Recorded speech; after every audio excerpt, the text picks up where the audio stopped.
What is up, everybody? It's the Inhuman one here with part 6 of the live 100% guide for Codex Lost.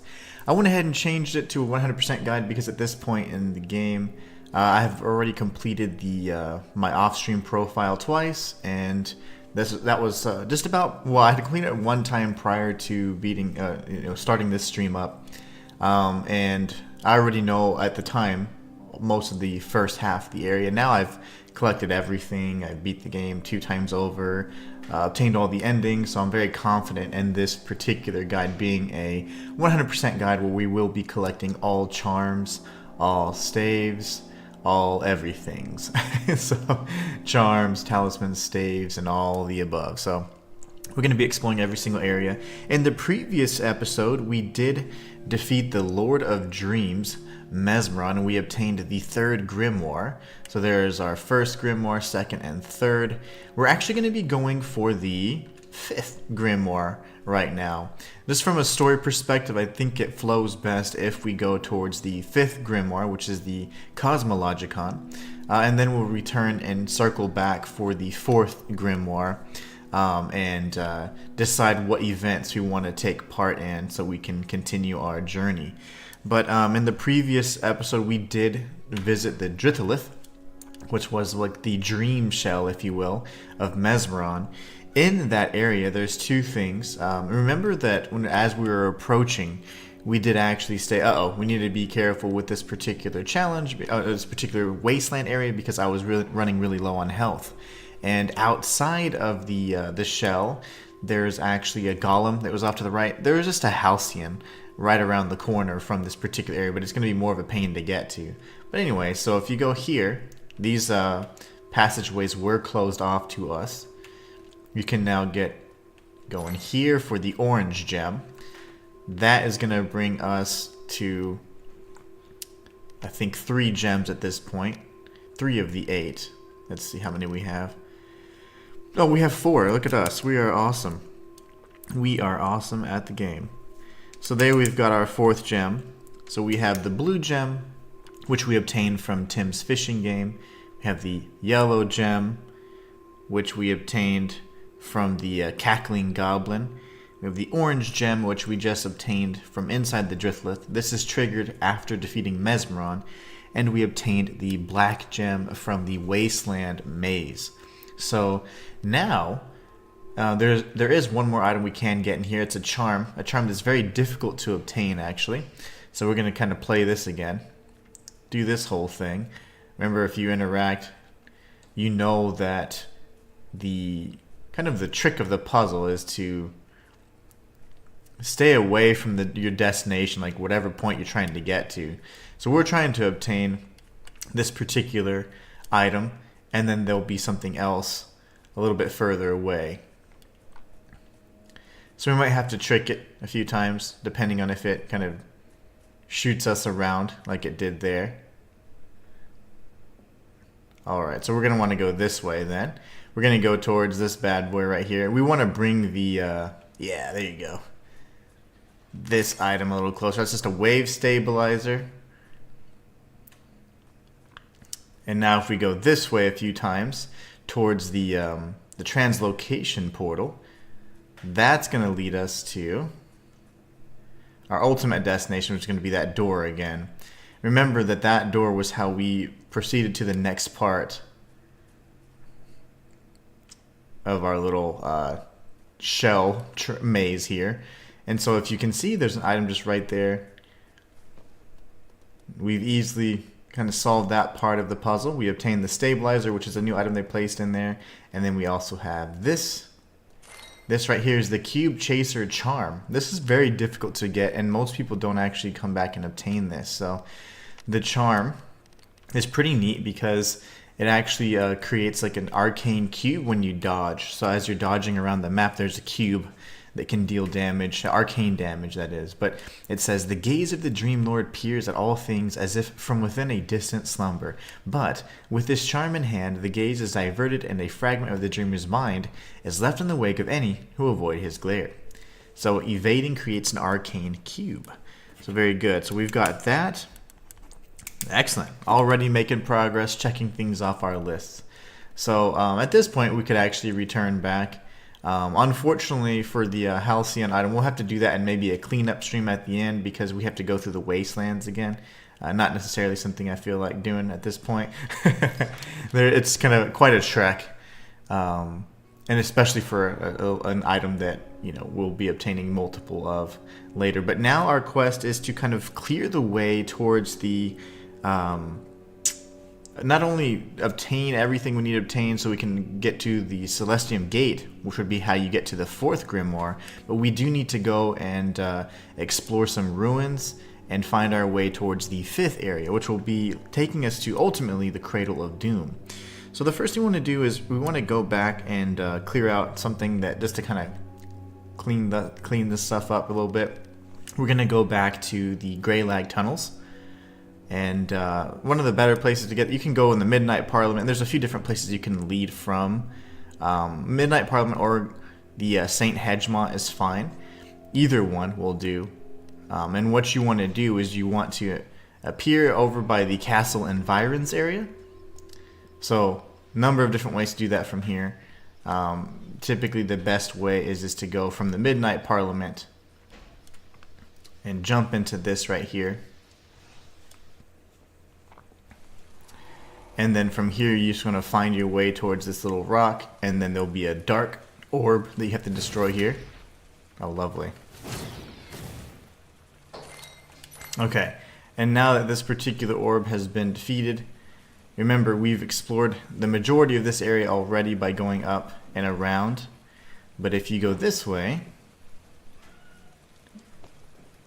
you're going to see some goblins. I'm just kidding, not goblins. These are like little zombie dudes. And then we're back in Grey Lag tunnels. Well, remember in Grey Lag tunnels, there was this area that you could actually explore. And it was at the very bottom. Well, that's what we're going to be looking at today. Let's activate our Mage Light. And then we got to be careful because there's going to be a few enemies that aggro from afar. So this goblin's going to be kind of a pain. There you go. Take him out with some Ignite. And I'll take this guy out as well.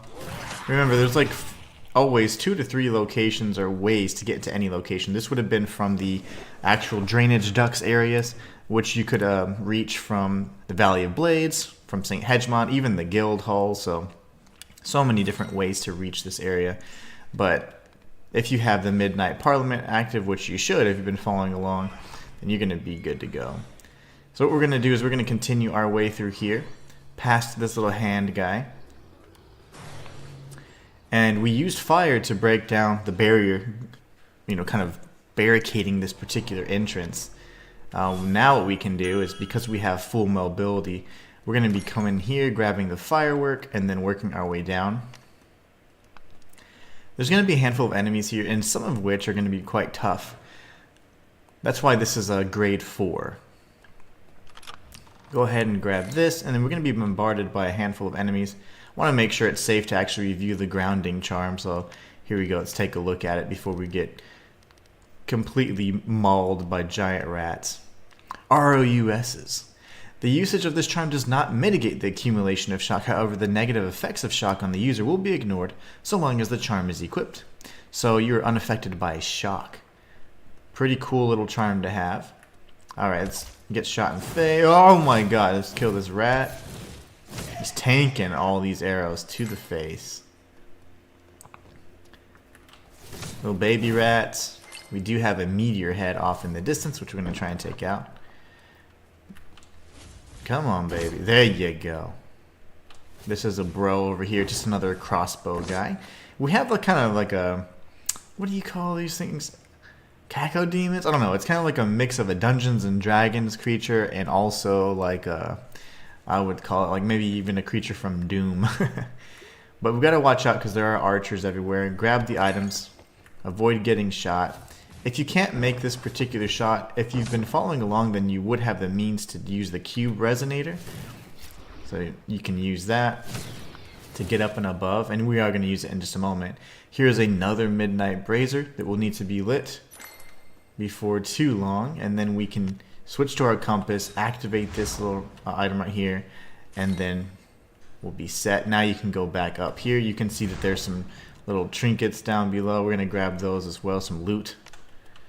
We can land behind the rats, and then now we've come full circle and grabbed everything. That's just ointment. So we're going to use our mage light because I can't see anything right now. Oh my god. Of course I don't have it equipped.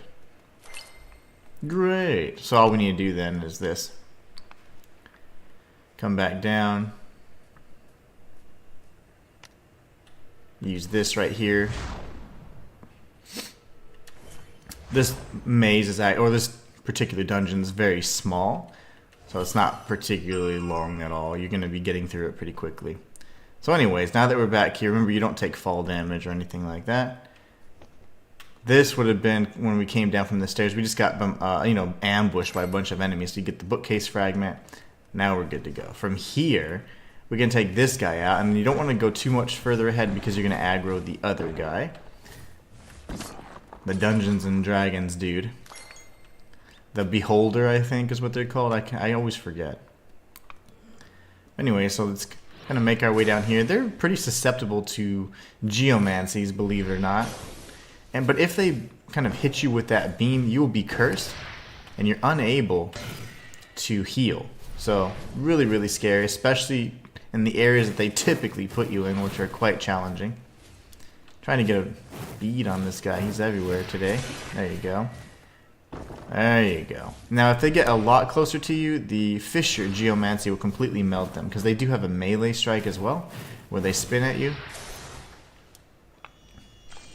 Sir? Sir! Kavak, what's going on? Bonjour. Oh my goodness! I'm getting destroyed by this guy. Lovely. So anyways, we're going to return to the deep down chasm, or chasm down deep, whatever it is.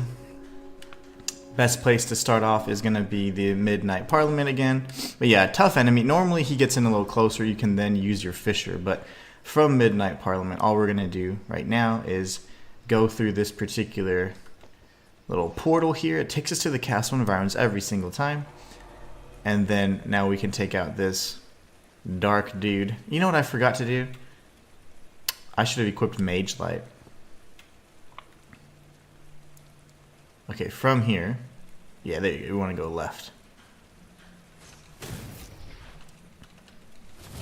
Oh, lovely. Lovely. Alright. Hard left again, and that'll take us back directly into the Greylag tunnels. From the Greylag tunnels, we need to go to the dungeon. You know what I could do is I could use a Pencil of Time, and we can take a look at our charms and all. We haven't even given ourselves the opportunity to do that just yet, have we? Okay, so what we'll do is we're going to change our equipment to the Pencil of Time. That'll allow us to then utilize the the ability to interchange our spells. We're going to switch that to Mage Light, and then we're going to remove. I like to have an empty slot. We're going to remove the Pencil of Time. So now we have Mage Light built in versus having to use those little pylons. Bonjour, Kavak. How you doing?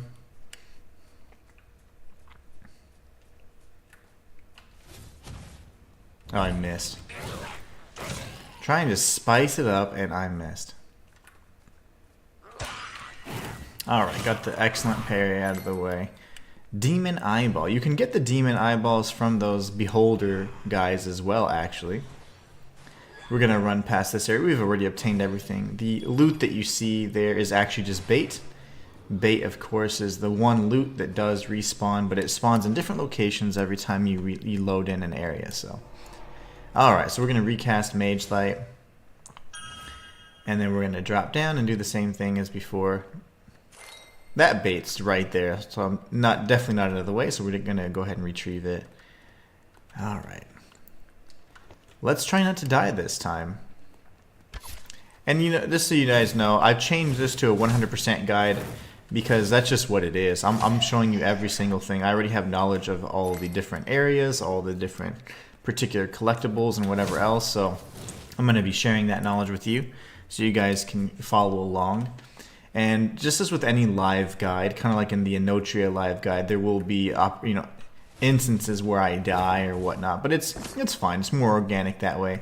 It won't be the clean, nice edited ones where I'm not dying at all, you know, but not a big deal. I've done many live 100% guides on this particular channel, and this one's no different. Kavak says, playing Horizon Zero Dawn. Nice. Been a while since I've played that. Forbidden West was really good. All of those games are pretty quality. Alright, let's see if I can reach him from here. That'd be great. Remember, if you get hit by that gaze, you will not be able to heal. You get cursed temporarily. And he loves spamming it, so just be careful. Alright, so now that we've obtained or re-obtained our Arcana that we dropped, we can grab all this little loot stuff here. So again, that's just going to be bait. Nothing too special. But if you do enjoy the fishing minigame, or if you're having trouble getting the, you know, the blue gem from Angler Tim, make sure that you keep trying that minigame out until you get a tier 4 haul. Alright, so all you need to do is use a fire spell to break through those vines, and guess what? We've now obtained the fairy token. The fairy token is a key item, and I'll show you exactly what it is. It's an old badge granting passage beyond the great stone doors of the hidden river. Activate the river pylons with the ancient compass to summon the ferryman. To the untrained eye, the course of the subterranean river appears to run straight. However, those that know better will explain, probably with irritating enthusiasm, that the grooves in this token are an outdated map of all such rivers. So essentially, although it seems like it's just a, you know, kind of a very short and narrow and just very straight path you're taking, it's anything but. But here now we have the ability to activate this particular translocation portal. We're going to rest and recover, and then we can switch to the compass and read. It says, the signal I want by means of the pylons. So then shall the ferryman come. So then shall thee travel by this river. So if you want to call the ferryman, you have these pylons here you can activate. And that'll actually summon the ferryman, which is one of the coolest looking creatures in this game. I think it's awesome. But anyways, he does speak a strange language. So what I normally do is I just go, these are just the locations, right? So he's saying, where do you want to go? And you have these 4 locations to pick from. If you were to pick Stoliger, that is actually where you're at right now. Stoliger is essentially the entrance from the, I guess the dungeon that we just entered. So we're going to go to Magar Gavar, and we're going to go here. Once he's done kind of summoning his like little ability or whatever, he's going to take us to, and again, it looks straight, right? But it's anything but. So here, each of these areas is going to have loot and take you to a different part of the map. We're not going to be going into any of these. Instead, we're going to be coming from these areas straight back into the hidden river, so you can see how it connects. But each of them connects to one of the major areas in the game, some being the Apogean Lost City, which we're going to be traveling today and exploring. One takes you back to the Great Gazing Cave, one takes you to a dead end, and the 4th takes you to the dungeons. I think it's called the Deep Down Chasm, or the Chasm Down Dungeons, whatever it's called. But anyway, so this is the 2nd stop point. We do get a spell here, and we also get our very own Ferryman's Finger. So you can see that this staff here, that's his staff to the right of him where he's seated. We have that same staff now. So if you look at the Ferryman's Finger, you can see that we have the exact same thing. It says, out at the edge of reality where rivers are huge, the ferrymen are equally as oversized. So this does not necessarily have a good affinity for fire, poison, or earth, but it does have its own that it kind of specializes in. So very cool looking staff, and then interesting kind of set, if you will, move set. Now we're going to the 3rd area. The 3rd area does connect you actually to an area that's very close to the Cradle of Doom, which is our kind of intended final destination for this particular episode, but we're going to be taking our time and not necessarily jumping into that just yet. So here we have this. This actually is the entrance to the Great Gazing Cave, and then here you could actually use your compass to teleport using the cube resonator and then you'd appear on the other side of this area, take you to the Apogean Lost City. But we're not going to do any of that. Instead, we're just going to return. Now that we've explored the entirety of the hidden river, we're going to go to Stoliger. Stoliger is the starting point, so just remember SS. Stoliger is starting point. So this is the very beginning of the hidden river. This is, again, the entrance nearest the Grey Lag tunnels and the dungeon that it's associated with. So here then, we've got the cube resonator. Every single one of these totems that you can read, they are going to have the same message. So don't worry, we didn't miss anything there. We can take a look at leveling, see what we have in terms of Halcyons and all that. Not a lot, but we have, we're just shy of being able to level, so that's unfortunate, but we'll be able to level here very soon. So now we've done the that chasm dungeon and the hidden river, which is fantastic. Next, I think we should go to the deep Fellwood. Remember, Fellwood was a number of, well, there's a number of ways to get to it, but it was a pretty scary looking area. It was very poisonous. It had all kinds of crazy things that we definitely wanted to stay away from at the time. But there's a few different entrances that you can actually get into it from. And, you know, first off, we want to kind of, if you can, start from the top areas and then go down. There's 3 entrances total. So we're going to be exploring probably all 3 so we can make sure we obtain everything. But honestly, there's just 2 that are absolutely needed. But in either case, we're going to be doing what we can. And I should probably stock up on antidotes. So let's see. Antidote wise, we have plenty. So there's of course going to be all kinds of poisonous enemies and all that. So one of the ways we can get into the deep Fellwood is down below the bridge. So we're going to try that first.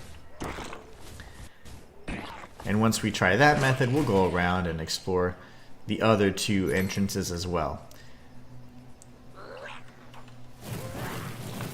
So although there's technically 3 entrances, there's 4 ways to get in because one will have a translocation portal. So that'll act as the 4th way to get back in Deep Fellwood, which is important because it's going to lead us to our next dungeon. So very nice. Take you out as well. Now we can just kind of skip down here. Take out this ugly guy. He'll never even notice us. Go here, take him out. Grab all these goodies, because why not?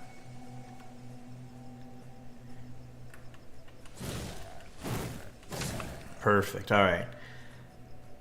The coast is clear. Oh, fancy move. He's getting crazy with it. Okay, so here we go. Now we can go this way, watch the crazy wolf. Remember, these creatures are going to be susceptible to fire. Anything that's kind of like a textbook monster, werewolves, things like that, they're going to be taken out pretty easily by fire. Zombies, the undead. They also don't like holy, by the way. Anyway, so there we go. Just collecting some stuff. We're going to grab this right there. You want to get in close, don't you? Don't you? I wish you'd do your flurry. That's way easier to dodge than all that madness. Alright. Then we have the 2 frogmen, but hopefully they don't chase us. They probably will. They probably will. As we're making our way, let's see, did we get the... Yep, we got the hit. Very nice. Make sure that you watch your back because the frogmen, if they do aggro, they're going to come all around and try and surround you. And it's terrible because these guys are actually not your standard zombies. They move pretty quickly and they can counter. So if you hit, just back away. Hit and then back away. Usually it's 2 hits with the ignition or even a fireball spell just to finish them off. Here we go. We're going to hit, then back away. Come in close. Watch our back. We're good. Remember, oh my god, we circled around here and we took out the Titan and all that. There's also a fishing spot. And there's a midlight brazier. There's going to be a midlight brazier in the 3rd entrance, one of the higher entrances of Deep Fellwood. So here we have, like, I would consider this the main entrance. You have an entrance at the very top level as well, which we will need to go to, but we'll do that in a little bit. As I've said before, there's probably, if I'm speaking accurately, probably 4 ways into this area. So back away that we don't get caught in this kind of pattern here. Very nice. All right, so we're good to go. There are going to be a bunch of enemies that can poison you, but if we're careful, we should be able to avoid poison for the most part. So here we have a few pathways to take. Honestly, you know, I haven't devised the most effective method just yet, but that's something we're going to work on in this episode. I'm going to try and guide you through it the best way. You're going to have to do a few run backs anyway. So if you turn over to this left side, just to get an idea, there's an area you can drop down at. I'm going to give you kind of the lay of the land really quickly. So here, you can drop down, and then that would then lead to an area that you'd have to kind of circle back to anyways, force you to come right back up. Then you have this area here, which will eventually lead to a shortcut. If you continue going straight, you're going to see that gate. Well, that gate can't be opened from this side, as you know, as doors do in any Souls-like. So this is going to be a guaranteed stop point, right? We know we can't proceed any further. If you have geomancies, it's actually just really, it's actually really effective against those like flying poisonous beholders, if you will. I can't ever see their faces, but they die pretty easy with geomancies. And then you have this path over here. So this is a way you can kind of jump down and around. But this is probably the most like tricky of the pathways. It can lead you to the other side where you can see the translocation portal. And then also a unique staff you can get down there. So a few different ways you can go about that. You're going to have to make multiple trips in this area.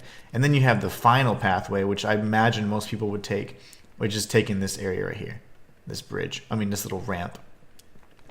So yeah, we'll be taking all of the above. So I'm going to top off my health, and we're going to go right first. Normally I go left first, but not this time because there's just so much that we have to explore here. So what we're going to be doing is, as I said earlier, we will be jumping around and down quite a bit. And this is just one of those many instances we're going to be doing that. Okay, so got hit right in the face. Love that. Dodge. There you go. Those guys can knock you around and keep you kind of stun locked if you're surrounded by more than one. So just be very careful. But you get Halcyon 3, so it kind of gives you an idea of, okay, this area is not something I can't handle. Definitely within our range.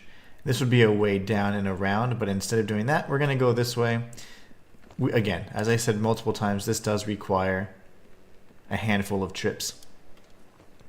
So here we're going to go here on this little bridge, and there's not really much aside from this item. I thought there was going to be all kinds of stuff here, but there's really not. This is a poisonous island, so just make sure you have your antidotes ready. There's nothing over here, just more magic you can consume, or more magic mushrooms you can consume if you want.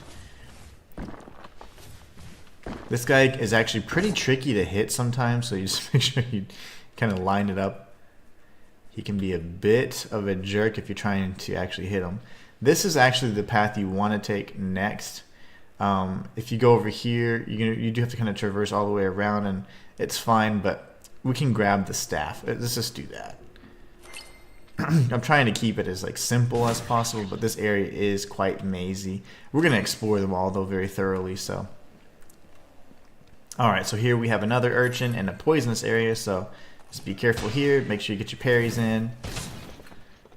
And then as you enter this particular area, you can get a chest. This is the totem of the egg. It's not going to be very safe for me to check out all these item descriptions yet because we are kind of surrounded by all this crazy thing. So as soon as I take this guy out, we'll be able to pause for a moment. Very good.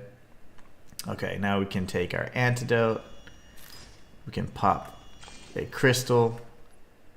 And this guy's like completely confused. We just picked up the totem of the egg, which is the next staff. So here we go. Let's take a look at it really quickly. This here is a staff that focuses primarily on poison. So it says the world is an egg, or the sky is an egg, or perhaps both. Depends who you ask. Either way, it's rotten to the core.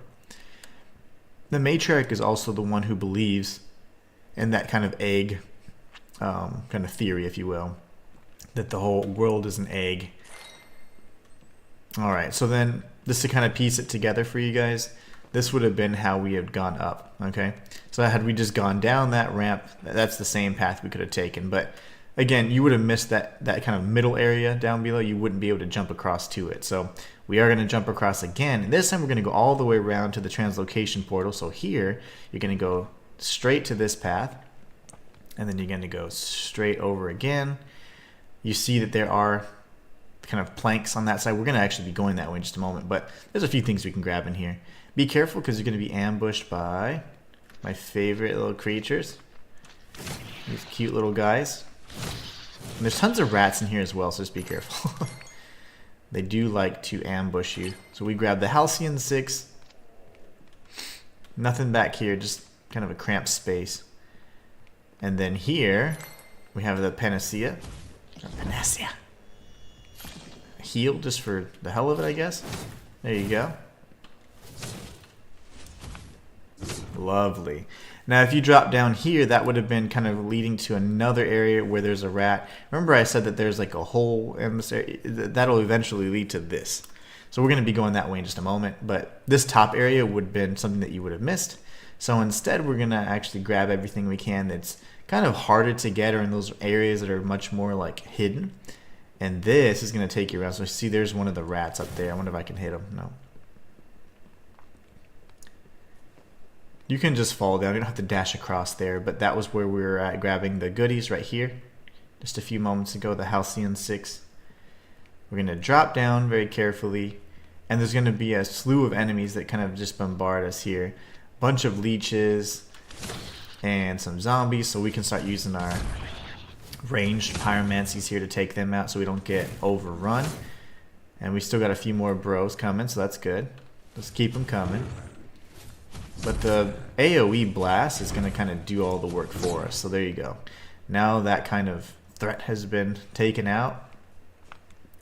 And there's going to be a few things I want to show you here. But there's nothing on this particular level until you go up. So you want to kind of go up and around this little scaffolding all the way across this little cliff side here.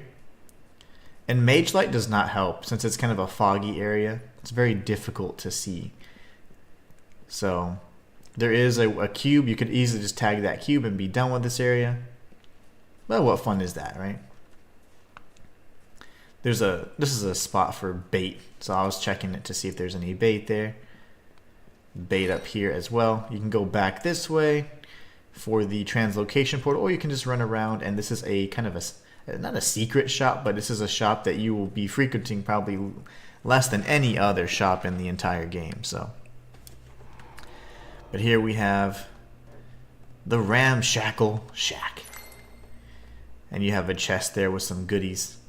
And you have bookcase fragment. I make special deal for you, my friend. All products, no one price. So he gives us a normal price. That's very good. And here you get different things. These are going to be the consumables that you can use as throwables, for example. Like this creates arcane beams. This is creating like a fire projectile. This is like an ice type, like it's almost like ice bomb, if you will. This is an electric orb, and then this is a shockwave. So again, you get different types of ability, or you can use different types of things just from using these consumables that kind of emulate what a magic would. So like say for example, you're very, very specialized build and you like only have ice. Well, that may not be ideal in all situations, so you might want to then equip some of these or have these in the hotbar. That way you can have them equipped and use them at any point in time you're facing off an enemy that's susceptible to fire and maybe resistant to ice, right? So just a few things to consider when you're putting together your build. I typically don't use them too much because I have kind of a pretty varied build. One that is going to deal damage in nearly any situation, and one that, although maybe only limited to 2 or 3 types of spells, still offers some utility and can overpower even some of the enemies that have resistance. So geomancies in particular are quite effective at doing that. So that cube would have taken us here. All you need to do is then drop down. And then you have the translocation portal, so this is an excellent area to then rest and recover. And also you may just want to go back to the library. So remember, all the enemies are going to respawn once you do that, but we can level now, which is great. It's kind of what we've been wanting to do. So we'll bump that up. We'll then go to the guild hall. And we want to top off on as many of the bookcase fragments as possible. We like to really stock up on these. Very nice. Very nice indeed. We can also see what kind of upgrade potential we have for our staff. So we're using the crystal spear right now. We're going to need 3 more Drithen 8 to get the 5 required to level it up to 8. So our fire and lightning is just going to do all kinds of damage right now, which is great. It's really good. Fire is really good against a lot of these enemy types. Alright, so now we can go to Deep Fellwood.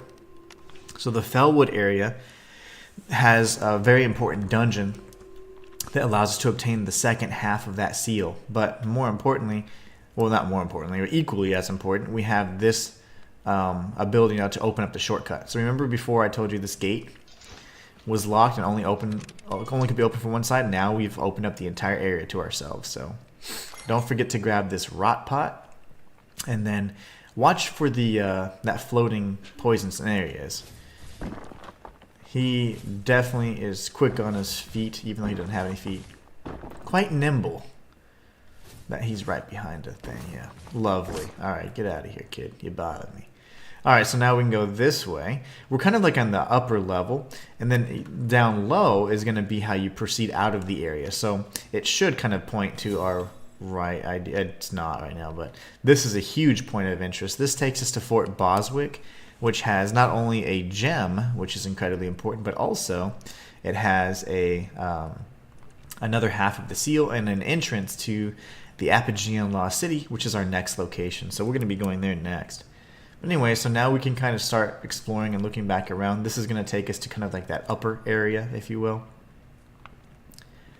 So we can grab this. I'll show you that as well, might as well. Let's go ahead and grab this item as well. And since we're here, let me show you this too. This would be the third entrance, and it's guarded by goblins. This particular entrance has it leads to another area that we could have connected to or entered from, and also there's another area that's near the Fellwood glaive. So, I mean, there's just so many different ways in here. So I'm going to show you all that in just a moment. Thank you, sir.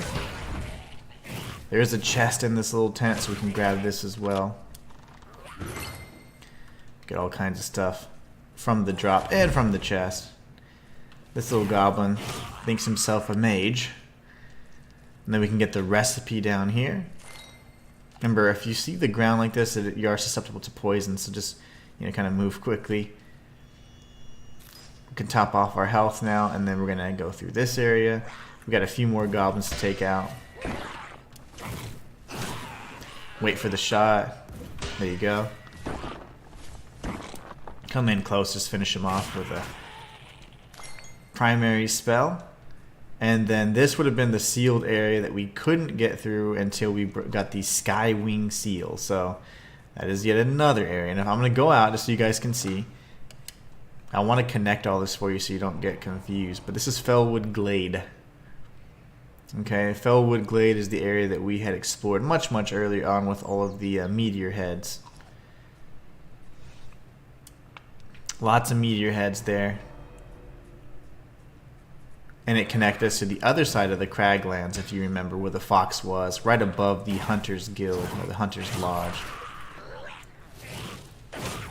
So all of the areas connect, and in ways that you wouldn't expect, more often than not.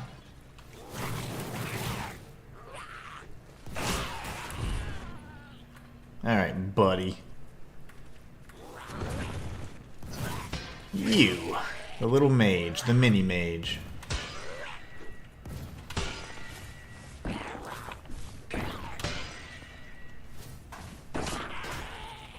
Very good. Excellent, okay. So we're just going back now. This pathway doesn't have nearly as many like kind of opportunities or options for us to get through.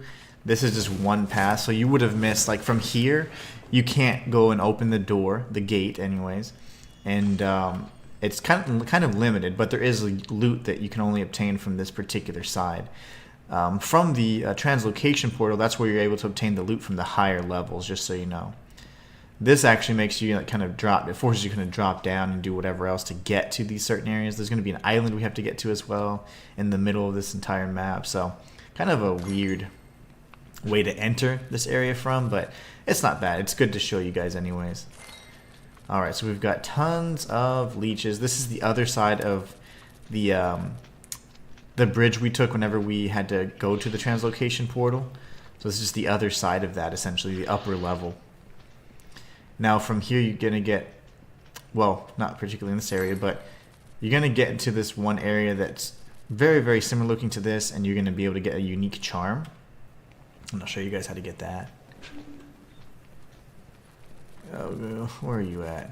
There you are. Way over there. How are you shooting it from that far, sir?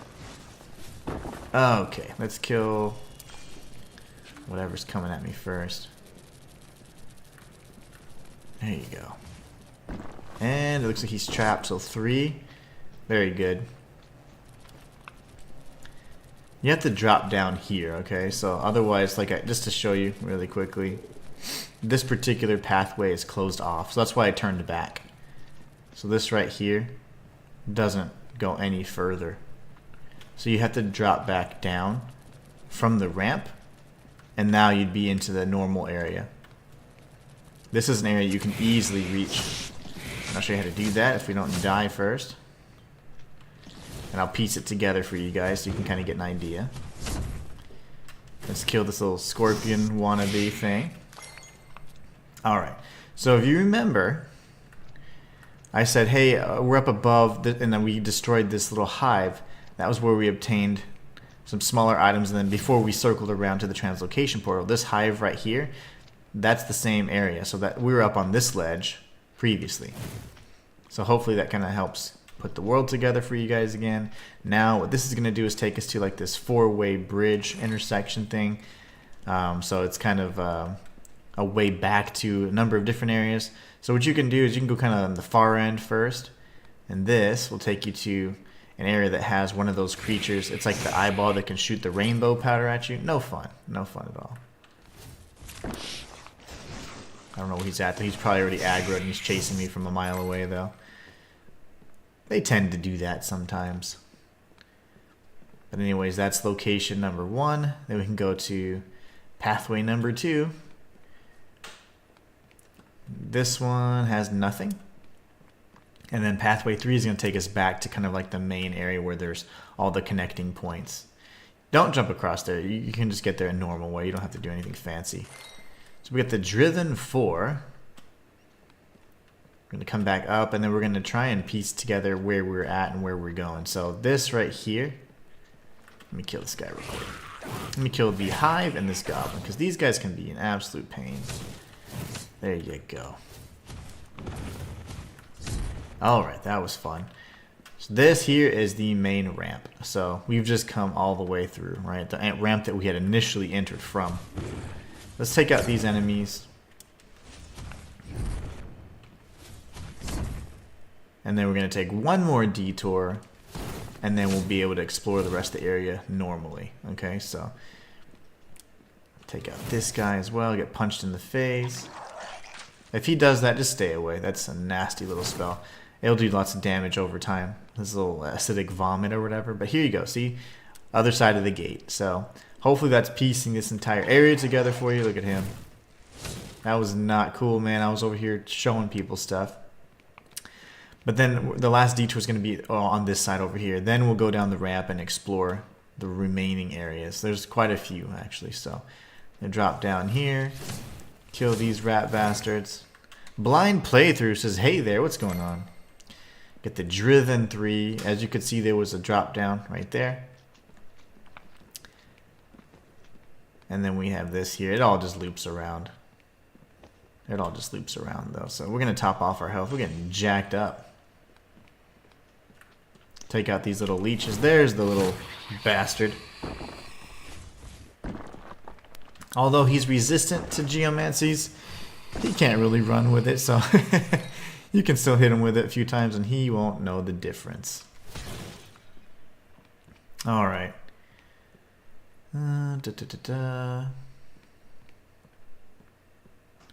Here is where I was talking about earlier, the place that had all those crazy it looked very similar to the area we were at, but it has all these crazy like unique loot. So here you go. We get the terminal fetish. This is an interesting charm. It's best used for builds that enhance the damage that you deal when you're afflicted with a status effect. So let's go ahead and read it, and you can see you're gonna be like, what? Why would I use this? But it wouldn't be a bad thing to use. Okay, so the talisman is called Terminal Fetish, and it says a talisman of barely conceivable usage. No wonder it was cast to the gutter. Ailments do not cure over time. So ailments would be your poison, your shock, your freeze, and whatever else, right? So if you have, and curse. So if you have any of those applied on you, or if you have any of those afflictions, that would increase the amount of damage you do. Now, in this particular, for certain builds, this particular item would just make sure that those don't go away. You'd then have to combine that with a charm that allows you to deal damage based on the number of things you have. So it's pretty cool. And there's also spells that kind of utilize that same kind of model, if you will. So we're going to change our charms up. I didn't do my introductory, like, hey, let's take a look at all the items we have equipped, but we're going to go with the standard, the Trinity right here, Bladed Charm, Hammer Charm, and Zulon's Beak. That's just how we roll. But anyways, that's a unique item, and that's the way to obtain that. Usually it's pretty easy to miss because it's so kind of tucked in back here, but really cool little secrets there. Now you can go up those stairs. We can go down here. This will lead you right back to the area. Remember where it looks like a dead end? I said, okay, this is a dead end. That's what this path is right here. So if you were to go down, you'd have to go back up and around, and you'd find yourself at the ramp. Blind Playthroughs says that would pair well with Biodrain and Malice. Yep, and Purge. It would probably even do better with Purge. Purge is an excellent one as well. You see the item down there, and then just to kind of show you kind of where we left off, this is going to be the area that we were at earlier, that you can drop down from above, but you don't want to do that just yet. You would have been there at the very end. So this right here is the way, just more crafting materials for spells, wave stabilizers, whatever else. You're going to see lots of those crafting materials. But before we actually do anything crazy, we are going to go back for the item that we can drop down on. It's really easy. I always forget to go back for that, so remind me. Antidote, look at that. We got this ugly beholder wannabe guy. The poison beholder. I cannot really make out his face, but I can only imagine it's not cute. There you go. They don't like geomancies at all, by the way. So if you can see up above here, there's the island that we're at where I said there's nothing there. You could jump down from that island to here. You could dash down and around, and then you could find yourself on the, on this area. And then you just make your way back to the entrance, so to speak. But it's just, again, this place is pretty connected. Very, very well connected. Let's see, where was that item I was looking at? This is another pathway. Let's see. This is how we got here, just so you know. I'm looking for the blue item we can drop down on. Let's see here. I want to say it's right down there, but we'll see. Yeah, it was. Okay, we circled around and obtained it. So just to kind of show you, it was down here. It was down in this area here, and we got it. So,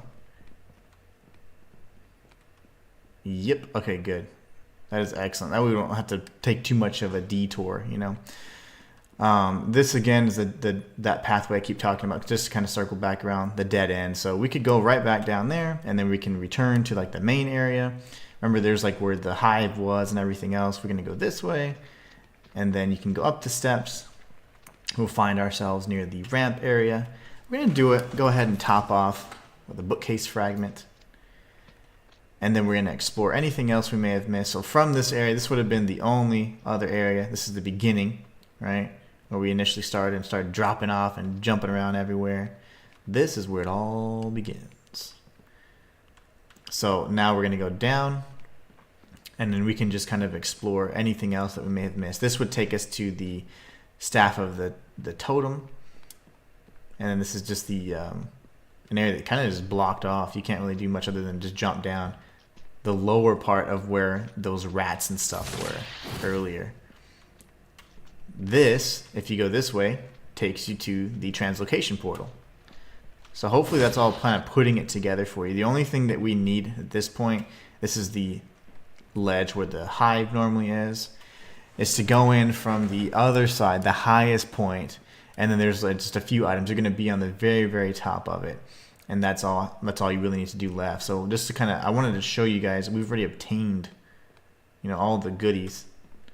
All that's left now, if you see any shinies, are just baits and stuff like that. So let's see if we can reach the cube resonator. We sure can. Okay.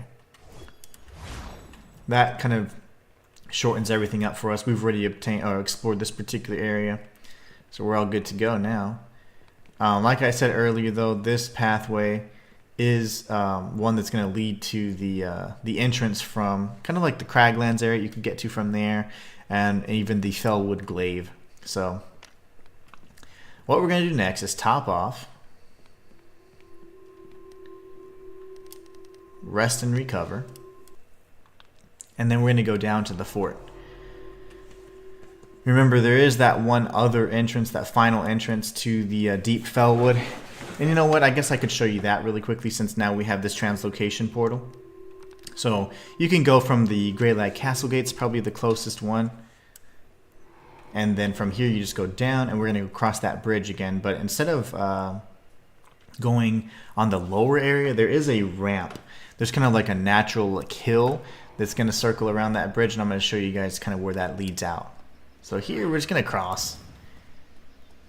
Cross, and then if you just kind of hug the left, that's how you get to that area. So let's see, this might not be the quickest path. We'll go this way then. You see this little resonator? You can tag that real quick, kill this guy, and then we'll just drop down. So from the gate, it's just, you can just drop down to the left. I just didn't want to have to go through all this. We're gonna have to go through some of it. All right. The only difference is we just circle around to the left instead. So let's kill this guy. Have you done a New Game Plus run? I have. That's how I got both the endings. American McGee says, Dragon Ball shirt today. Yeah. I'm glad you guys are actually able to see my shirts now. I don't know how before. Like, I always try and wear like a cool, like, oh, that's fun. Sure. But I sometimes, like, you know, it's like you only see a piece of my head and very little, maybe my shoulders, and that's it. I'm like, I need to move the camera down so you guys can see like the graphics.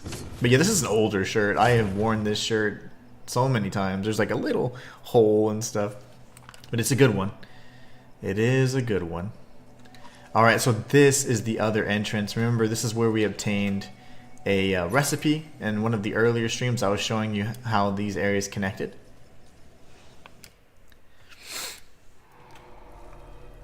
And this is a Midnight Brazier right here. One of 10 that we're going to be lighting. I'll just do it all in one episode for you guys so you can see. And then this would have been the area that we would have jumped down from. I'll show you kind of where it is, and then we'll just get out. This is the area that we came from with a ramp. And then, oh gosh, this guy's always in the way. He can be a real pain if you don't take him out quickly. So he just kind of follows you. And that's the area that we came down from the other top part, which was the resonator, the cube resonator location. I'm sorry, the translocation portal, probably more specifically. And then we had to drop down to get the rest of the loot. So there's just a few pieces of loot you could get. There would have been one up here on this upper level as well, but that's really it. So the most important thing about this particular entrance, though, is the Midnight Brazier. So if you don't find this other entrance, you're like, oh, you're kind of missing out on that. So now we can go ahead and use Page of the Lost Tome. I need to keep an idea of how many we have. I think we have about 6. I like to have a handful on my person. Oh, we have 13. Well, I'll be damned. we are good. We're good to go. Alright, so now we can go back to Felwood, and from Felwood we're going to go to Fort Boswick. So from the Deep Felwood Translocation portal, we just make a sharp right, and we find ourselves in here. Now there's an incredibly important charm that you can obtain, and it reduces or kind of nullifies all of your poison, right? So like poison wouldn't affect you. But we don't get that until a little bit later in this particular area, which kind of sucks because, you know, this is like one of the areas that you truly need it in. But it's still useful for a boss battle we're going to have here shortly. So anyways, this water, these waters are poisonous, so be careful. We're going to explore all of this, and there is a kind of a very cool secret hidden in this area, and it's the green gem. I'm going to show you guys first where the door is to the green gem, and then the 3 locations and things you need to tag in order to actually obtain it. So there's a lot of things that you can kind of miss in this particular area, so we're going to go about it in a way that hopefully is easy for you guys to follow along. Oh, lovely. Get away, demon frog. So there's 3 frogs in that area. Lovely. They're like masters of spear combat as well, so just be careful. They're susceptible to fire, geomancies, a lot of things actually. They're not very resistant to too much. Even dark is pretty effective against them. So rot pot right there. Got all these silly little, what do you call them? Piranha plants from Mario. Poison the hell out of me there. Get away from me. So we're going to top off our health. We're going to use an antidote because we do have like 20. Alright. So this is just the kind of like one, we have to loop around a number of different areas. So that's just going to lead to the right. You could easily just rush the gate right there where the archer is and then be done with it. But we're not going to do that. That wouldn't be any fun. So we're going to go around instead. This is the entrance, just so you know. This is where we grabbed, you know, I'll follow the frogs, and we're going to go this way next. So here we go, dash across. Don't stand in that water for too long, because like I said, it is poisonous. We're going to use our pyromancies to take out this bastard. And the last one can be anything at this point. I'll use one of the cheaper spells. Lower mana cost anyways. Alright. Can grab this from this side. Try and say that 3 times fast. Ziffentigiz. Strange fruit. And then we have a little frog dude. Just so you know, this little ledge here is going to lead to the secret that I was talking about. Really, Broseph? Die! There you go. Got him. Alright, so yeah, you can see that there's a cube resonator. We'll be dealing with that. You can see this strange looking orb. We'll deal with that as well. We haven't seen a green orb yet, right? We've seen an orb that is blue for magic, and we've seen an orb that is also red for health. We haven't seen green orbs yet, right? So wonder what those do. We'll find out. We'll find out. What the hell? Yeah, I was like, well, how did he get past me? Oh, that's funny. That's funny. Good fun. My suggestion here is just rush up here, take out the archer that's closest to you, keep strafing, and then watch for the big boy over here. The spikes can aggro and kind of surround you, so just be careful. Free Mana Studio says, greetings. How's it going? Hopefully you're having a great day. Hopefully you had a great weekend. Go ahead and top off my health. And everybody in chat, just so you know, Free Mana is actually the dev. Awesome person. The solo dev for this incredible game, which has been one of my favorite non-FromSoft Souls-likes of all time. I only got 3. I got Liza P. I got Hellpoint, which I just personally love. People hate Hellpoint, but I love me some Hellpoint. And also this game. Absolutely love Codex Lost. Okay, so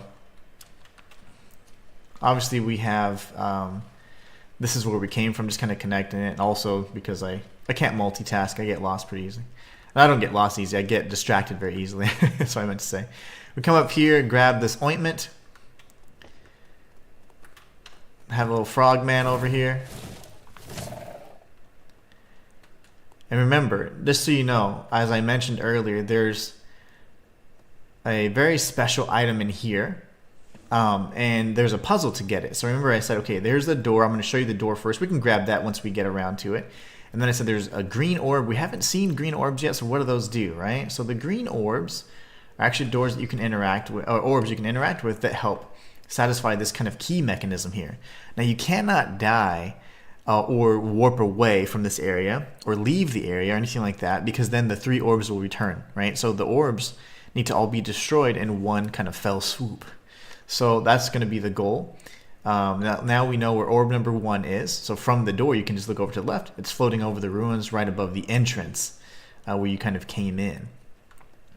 So here we have more loot. And again, you don't really, in a lot of instances, I guess, you don't necessarily need or require the cube resonator, but it does allow you to get to places much more easily, places that you just normally wouldn't be able to get to, right? You can actually circle around and at later point, and you can actually get in through here, so that's fine. Just to kind of show you guys, that door, if I'm not mistaken, is locked from this side as per Souls regulations. So this will be something we have to come through, and then you'll be coming up on this platform. You can then get the rest of the loot here. So, alright, so just kind of go back. We're going to go back to the secret door so you can get a good look at it. We've got 2 more orbs. You would destroy the first orb over here, hovering over this kind of poisonous area. And then if you want, yeah, you can do, I mean, it doesn't matter. You can just walk across or use the cube resonator. Either way, whatever the kids are doing these days. Got another poisonous area here. Going to use our fisher to take out a few enemies at once. Remember, our staff is going to be is in good shape for fire and lightning spells in particular, but it's actually at 100% for the geomancies as well. So it's a good staff, very, very good staff for especially my favorite types of spells. So here you have 2 different pathways. So you could go this way. Oh gosh, and get shot in the ass, or you can go up these steps and get shot in the face. So it's kind of like, you know, pick your poison, right? Do I want to get shot in the butt? I want to get shot in the face. I prefer to get shot in the face. So what we're gonna do is back up. We'll be on the same elevation as the crossbow guy. That's what I like. So here we go. We'll block this like a boss. Let's see how he likes fire. He doesn't mind it too much, does he? We've got another like weird. Oh, see, that's what they look like. I've never seen them outside of like the foggy area. That's great. Look at that. Oh gosh, I wasn't ready for you, sir. Don't do it. Don't do it. Okay, he's dead. Hey, little leech guys. These guys are so cute. They're just trying. They're always trying so hard to kill you. You gotta admire that about them. All right, so let's take out this archer so we can search in peace.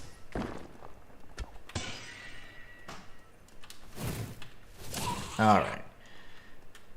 So what you want to do is you want to go back towards the area that what the crossbow guy was just at, and then of course we do have that chest. But there's loot on both of the areas, so you want to actually search both levels, but they're all going to link together. So I'm going to show you what I mean by that. My allergies are killing me. You've got the immunity charm, so this is where the charm really comes into play. And if you're down and around in all that muck, it can get kind of annoying. You're going to be poisoned repeatedly. So you go to the immunity charm and you're no longer affected by poison. That's huge in a few different areas. And this one in particular, not bad to have. So now we can safely loot everything. We got the immunity charm as well. Kind of to show you guys where this would end up is if you just drop down. Just make sure I don't miss anything. Yeah, grab this item first, then you drop down. If you turn around, oh gosh. Okay, sir. What the balls? Okay, that was close. Whew. This is the that room that we were just in, so you can destroy this with whatever you need. Remember, even if you walk in this, although you will get poisoned, you won't actually have damage over time effect. So that's something that you can definitely, keep in mind. Alright, so there's some loot off in one of these corners here. There it is. There it is. Bookcase fragments. So this would have been the area that I said, hey, you can get shot in the butt down if you go this way. And you would have been getting shot from this area here. So now if you look up right now that everything's nice and clear, there's another orb. That's orb number 2. Okay, so orb number 2 is kind of in the gauntlet area where you obtain the immunity charm. So that's 2 of the 3 orbs down now. So that's great. And the interesting thing is about the third charm, or the third orb. Once you obtain the third orb, or once you kind of find it and use it, it's interesting because you're kind of going to be trapped in this area, so you have to find a way out. You can't get out and back into the main open area from there. So I'll show you guys how to do that in just a moment. Let's take out this guy as well. Thank you, thank you. All right. Oh gosh.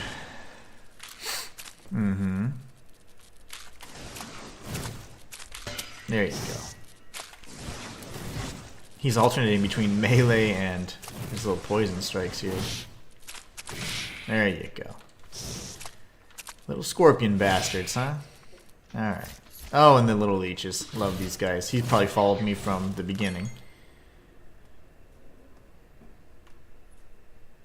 Alright. So there's an enemy up here that has the crossbow. What I suggest we do is just take him out real quick just to kind of get that over with, and then we'll explore. Thank you, sir, for the punch in the face. Crossbow punch. Alright, so now, kill you too. Come down here. Okay, how the hell? Parry. Those guys are deceptively strong. Alright, so now we're at this lower level, right where we first entered. You can grab all the loot. There's a recipe here for blood spite. And a few other things. There's a way up here. A bunch of like venomancers in there. And I think that's mostly it for this area. We've got a little spell catalyzer, but nothing too crazy. Nothing to write home about, as they say. You can open up this door here. This is the door that's going to lead us to that same area where we were getting shot everywhere. Remember that time? So if you wanted to, right, you could say, oh, okay, how do I get to the orb door? It's right back there. If we were to visit it, we'd see that there's only 1 green orb remaining. And then we have a way to get back up to the top if we need to. So there's a cube that we can resonate with and teleport to if we need it. Alright, so now that I'm completely turned around, let's go upstairs. Lovely. And again, you can always jump back up using the cube resonator or just take the stairs. Let's see, I think there's going to be, yeah, there's 2 in here. But remember, we do have the immunity charm, so they're not nearly as effective as they think. They believe it. They shouldn't. Right. There you go. You can do this. Come across, grab his little item. Poison crystal. Alright, we got the amber float stone. Very nice. There's a little chest right here we can now loot for some storm crystals. And then remember, we do have the these different cube resonators we can get to just to teleport from the bottom lower levels. You do need to actually drop down once or twice to get everything. So this is the secret area that I'm talking about. This is going to allow us to get back out. This is just loot. Amber floatstone, you gotta have those. Those are game breaking items right there. Here's our third orb in here, and we can safely obtain it. And then let's see, there's one more item over here, I think. There it is. Here's my spell recipe. So we got poison bomb. And then I want to say there's something on this side as well. But in either case, it's fun. Yeah, there's yeah, there is. Okay, I know there's something. Let's tag this real quick. That's the font, the memory font. We can drop down, grab this other item, and then we go to this side. This is where the illusory wall was. So this right here, illusory wall. Grab these little items. Nothing crazy here, just some bait. But this is how you get to that top area. Okay, midnight oil.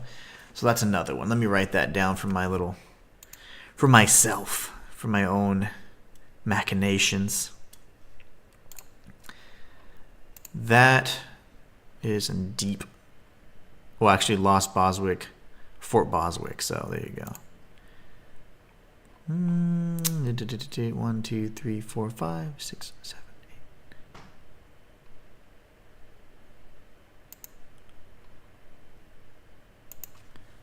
Fort Boswick, behind illusory wall.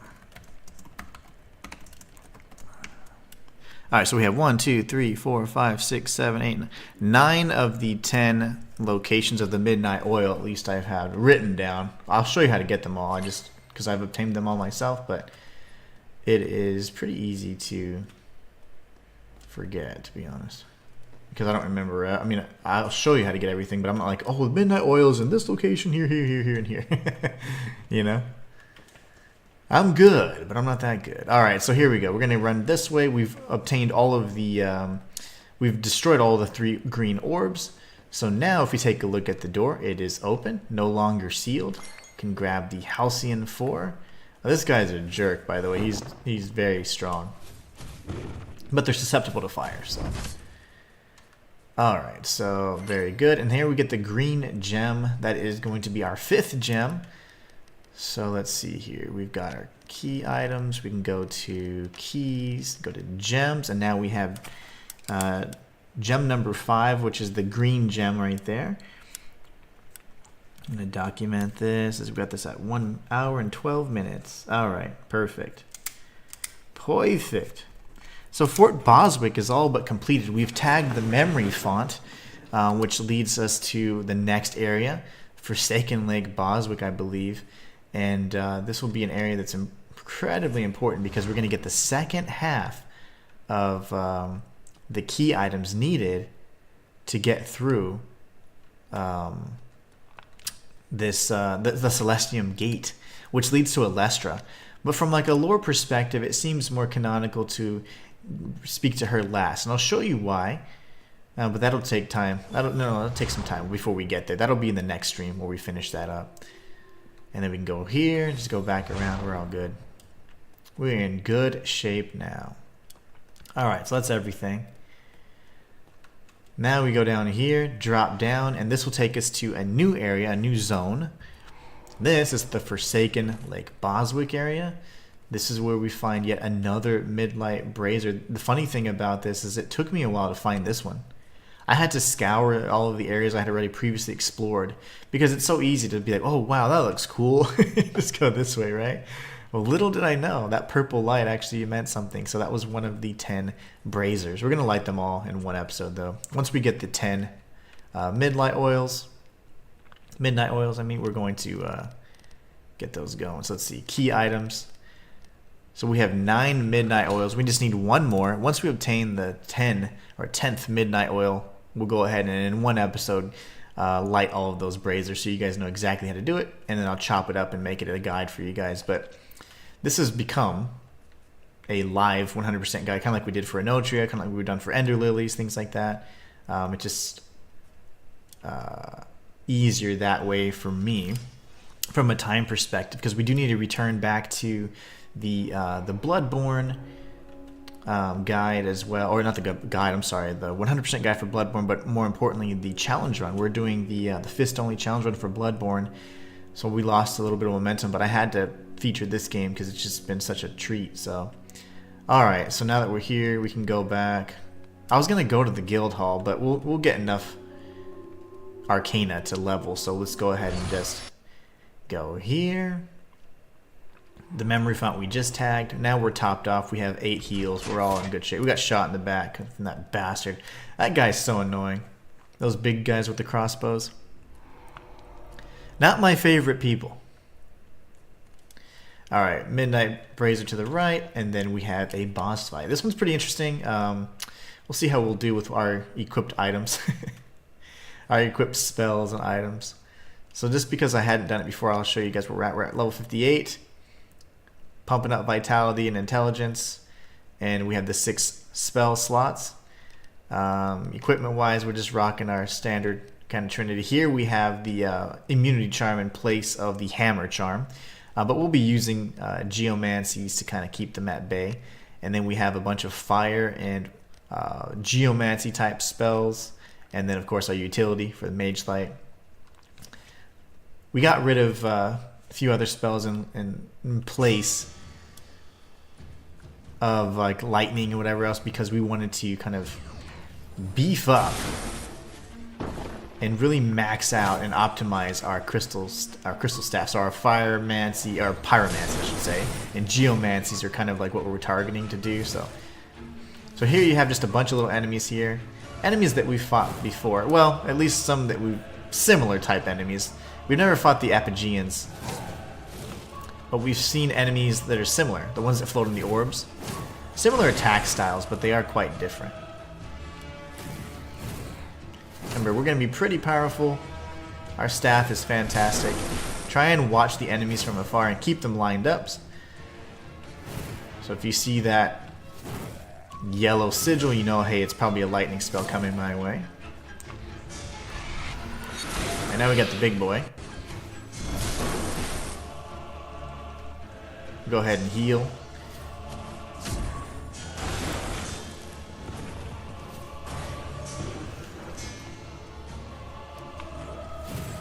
Dodge. Alright. Let's see how he likes geomancies. He doesn't really care. He doesn't mind so much. But this is fine. Keep, watch your back because those exiles will continue to spawn. So if you took them out as quickly as we did, though, they're going to be less and less of an issue because they're not going to be able to spawn as quickly.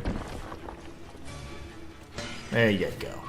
It's harder to parry the slower projectiles, in my opinion. It's a lot less intuitive.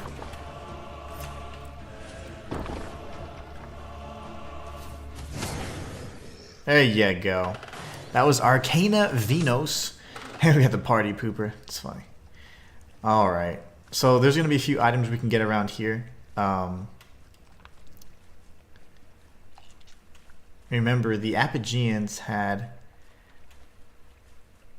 they were holding the seals for the Celestian Gate, essentially. So, alright, here's one of the items, and then there should be one behind here, I believe. So there's like 2 spell crafting materials around here.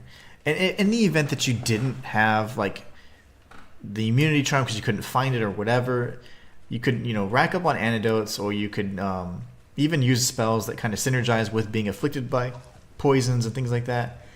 And there's billions of green mushrooms around the place, so you should be fine.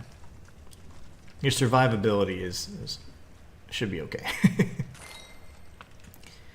You should be able to survive that. So now we have the Gold Sun Seal. Remember, we had the Moon Seal, and now we have the Gold Seal. So if you go to our key items, we should have one of each. We have the Silver Moon Seal, which we obtained from the kind of like the Rainbow Jelly.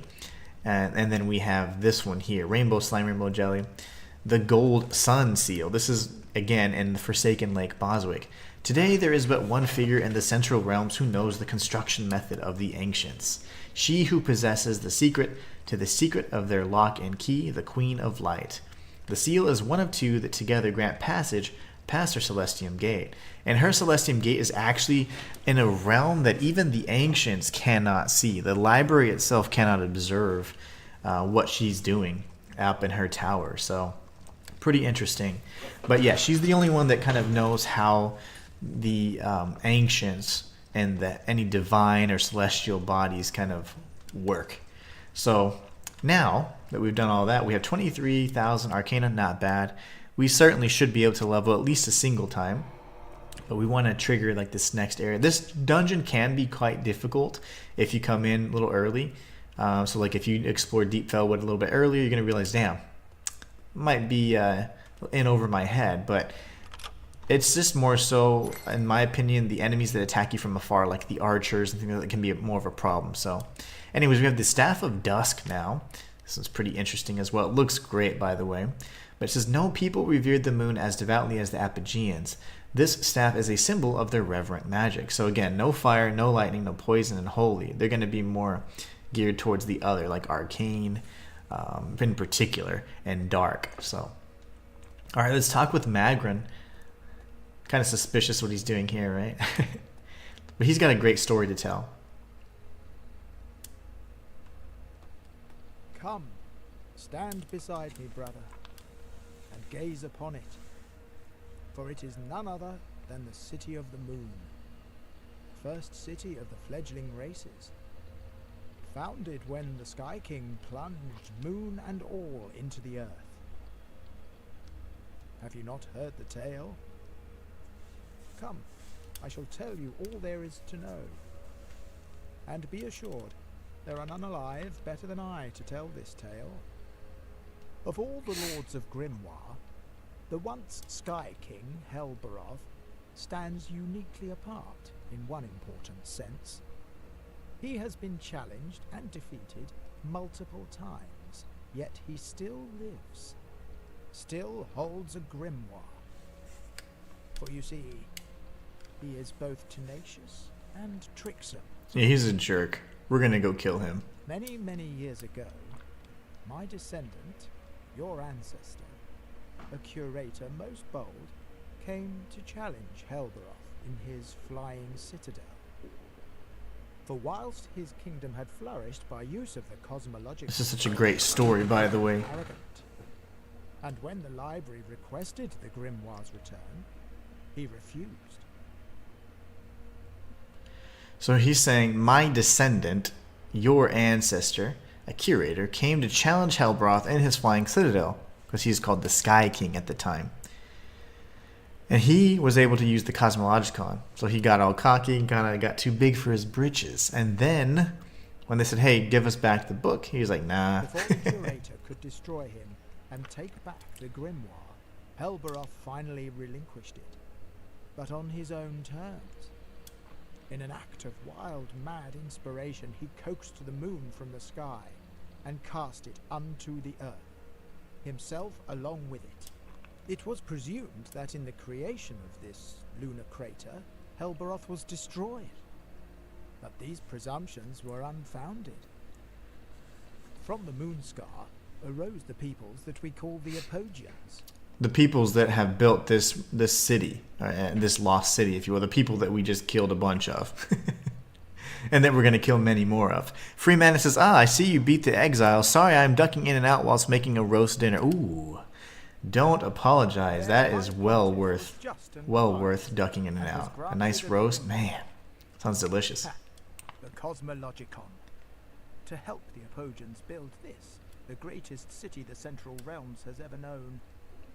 But of course, the pontiff was none other than Helberoth himself. So there he is, a deceiver. His former kingship.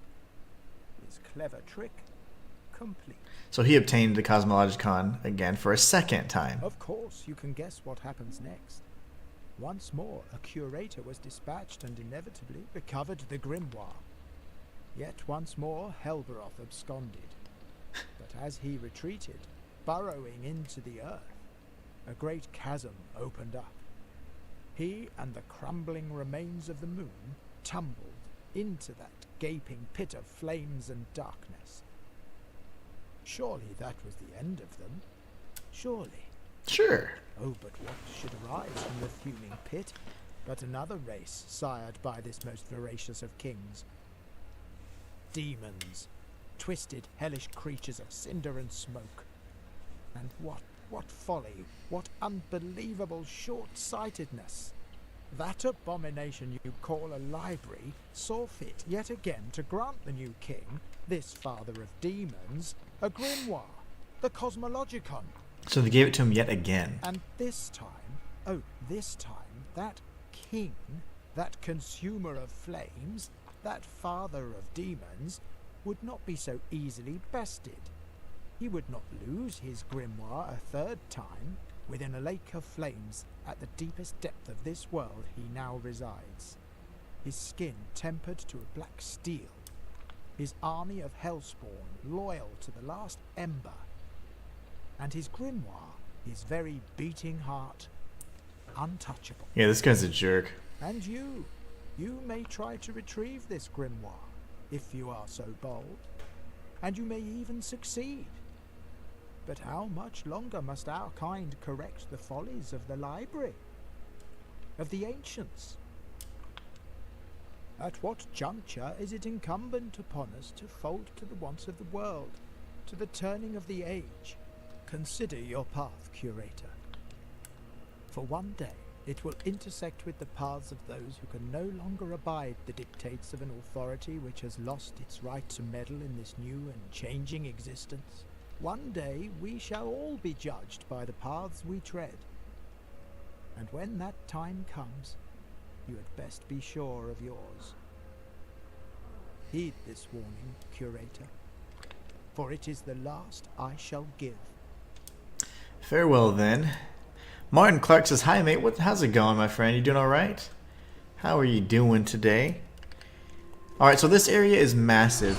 This is one that I went through multiple times. There's kind of like a main path that you can stick to. Don't forget this little chest here. There's a second chest. And there's kind of like a path that you can kind of go occasionally on in the waters. It really seem like the reminiscent of like the bleak water areas. And then you have like a path that leads out back towards the hidden river. So we're going to be kind of taking a look at and seeing all those different areas. But first, now that we do have the page of the Lost Tomes they've been giving us so generously, we're going to use those to return and do some leveling and maybe even purchase a few things and check our items and what we have equipped, of course. We've got some owl mail. We can check that as well. Why not? Alright. Gonna go to the guild hall, purchase a few things, go to the area up here, I guess. We have plenty of pages of the Lost Town, so we're good. We're good. How many of these do we have? Oh, we're good. We're golden on all this. Look at that. Beautiful. Never mind. So I'm actually going to save that. So we have 30. I don't think we picked up any additional driven, so we should still need 3 for this. Yeah, we still need 3 driven 8s to level up once again, so no worries. Or to level our staff at the very least. Martin Clark says, doing good, mate. Thanks. How have you been? I've been doing great. Had a nice weekend. Took the weekend off, which is always nice to do, and we're just able to hang out, spend a lot of time together, and start the routine back up because we had a week off, you know, with the whole winter break or whatever they call it. I don't know. They're all PC these days. I don't think they can call it Thanksgiving break anymore. But yeah, that thing. It was fun. It was nice. Let me fix something really quick. I know this is a 100% guide, but it's fine. You guys are survive. We're gonna change the filter a little bit because like I'm sinking into my green screen a bit. Whoa. Well, that didn't work. Well, that didn't work. Well, that didn't work. Better. Okay, better. Alright, so now what we can do is we can return to the memory font, and we'll be getting quite a bit of experience in Arcana in this particular area, so we'll probably be able to level up even again before we kind of reach the end. So here, as soon as you drop down, be very careful. You can be ambushed by up to 3 of the Apogeans, so be very careful here. I typically use the Fisher spell just because it deals quite a bit of damage. They don't have a lot of resistance to it. Let's see, where's the second one? There you go. Watch for the lightning spell. They like to open up with that. And then we'll have a third in just a moment. So watch for the lightning. Again, they love opening up with that. Now, here is where you're going to want a different ring equipped. So if you can see, there's a lot of like ice type enemies. You're going to change your charm out for the numbing charm. This means you're going to be unaffected by freeze. Kavax has got to go. No worries, Kavax. Enjoy your Horizon Zero Dawn and enjoy the rest of your day, my friend. Hope to see you again soon. Again, so there's a bunch of different pathways you can take. If you go straight, this is kind of like the best path to proceed forward, but we're going to kind of deviate. And the numbing charm, like I said earlier, will prevent us from getting frozen. You will get frozen so much in this particular area. Even if you block, remember, you can still get afflicted by things. And it's incredibly annoying because then when you're frozen, your movement speed is reduced significantly. So it is ridiculously annoying if you don't have the numbing charm equipped. So Martin Clark says, yeah, oh gosh. Oh, you got a nice little, you break up from work on the 20th for 9 days. That is incredible. That's a good chunk of time. That's a real good chunk of time. Do you have any plans? Or are you just going to do a staycation kind of thing? Just hang out at home? Dodge, and then we'll use another flame spell. Fisher's really good, but I didn't realize how effective it, because of our staff is so strong and it amplifies fire so much. It is excellent. There you go. Like a boss. Pairing everything. We're going to go down this area first, though, because there is an item we can get in the waters area. So we got another guy. They're all kind of just around the corner, too, which is super, super annoying. We do have Apogean that's going to appear. Let's see.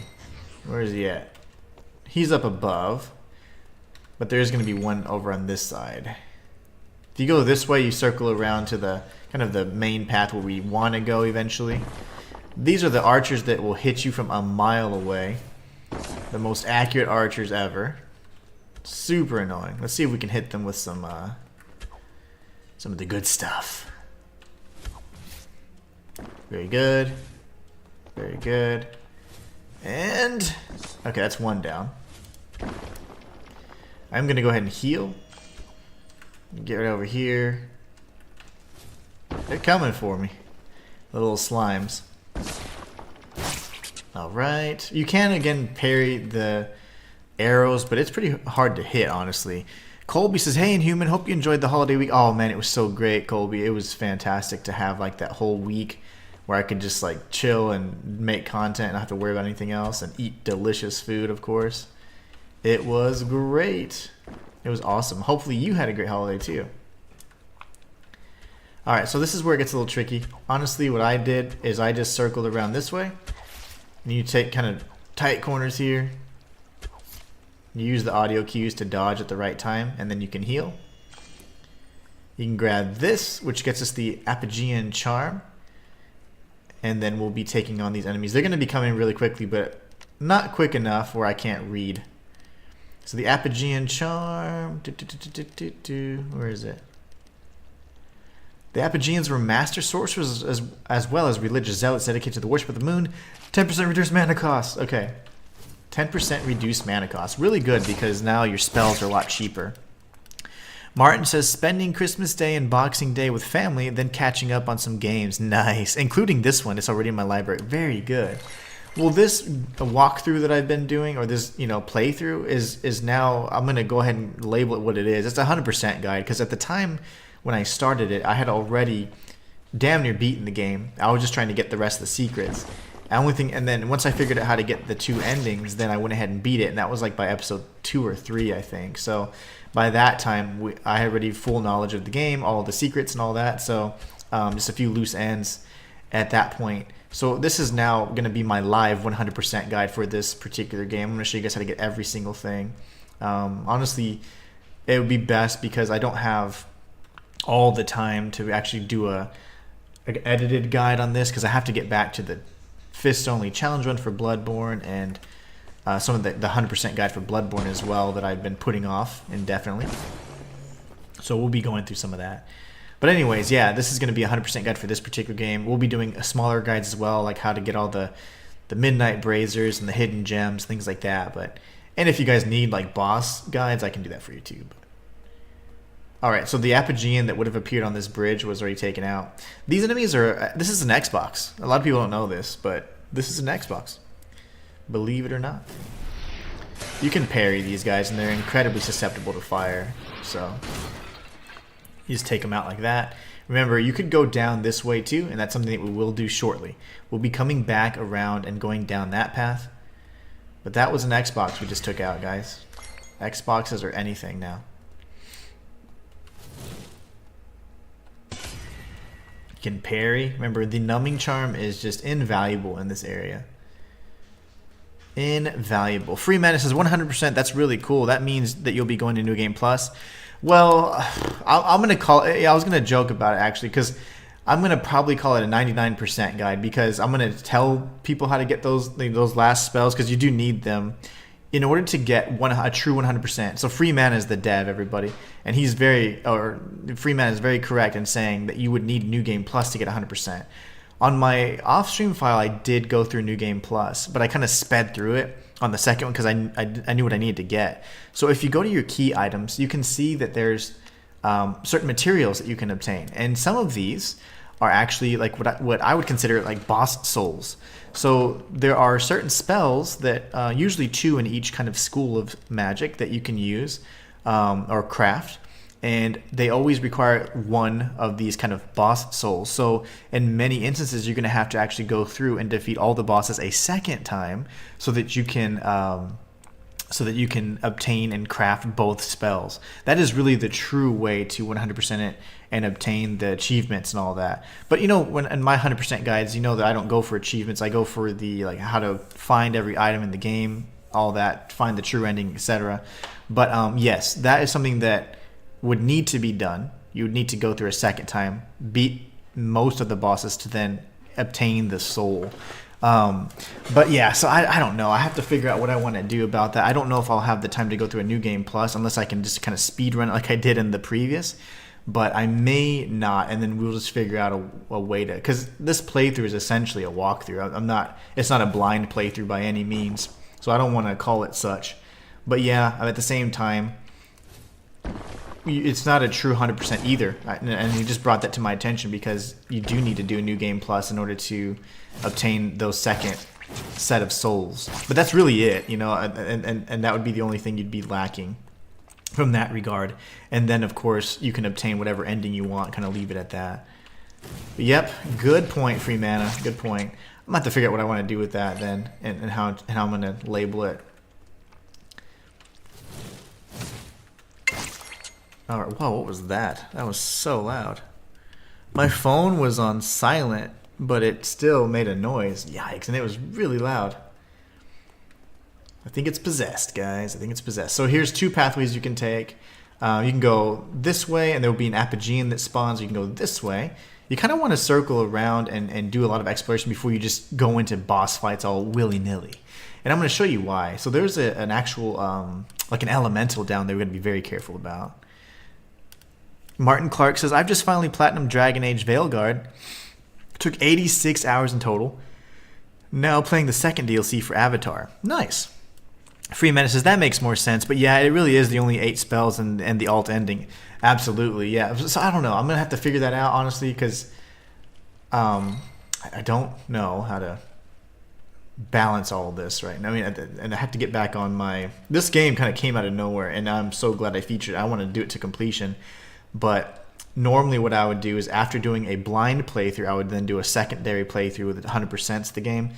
But this is kind of, since I did most of, like I beat the game off stream prior to even, I did like 70% of the game prior to starting this stream or this series. So I'm like, I need to figure out a way to, because at this point it's no longer a blind playthrough, it was a walkthrough pretty much. I was showing you guys where everything was at, teaching you guys the mechanics and all that. So this is the pathway to the hidden river, interestingly enough. So again, if you come through here, it's really easy to get through the rest of the map and just kind of get to the final destination, which is really awesome. There's 2 pathways actually, remember, because from the rainbow slime jelly guy, which is one of my favorite bosses in the game, that particular boss, get out of my face.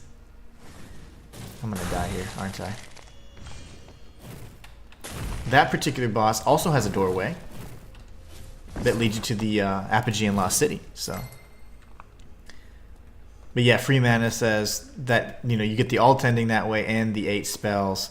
I am not a big fan of what they call save scumming, so I don't really like to do that, and I would not resort to that unless like I was trying to maybe make like a video or something that in a very short period of time. But I normally don't have that kind of sense of urgency with videos. I like to do it when it makes the most sense. But anyway, so I typically don't do save scumming. I'm really against that. Like I do not like save scumming at all. Anyway, so on this particular, if you go this particular route, you can come down here and you'd be coming up behind some of these enemies. Or you can go around this other pathway and then you'll kind of be at that level, but you'll be kind of facing them, so they'll be much more prepared for you. And it's pretty tough. You got archers and you have a few of the sorcerers or the cryomancers in this particular area, so they can be quite a pain. Anyways, let's take this guy out first. Always dodge. Always assume the lightning strike first for these guys. They like to open up with that. And then you can use your, various geomancies or pyromancies to take them out. But we're just going to parry this guy. This is an Xbox. After Microsoft's little showcase, so this is an Xbox. Everything's a freaking Xbox.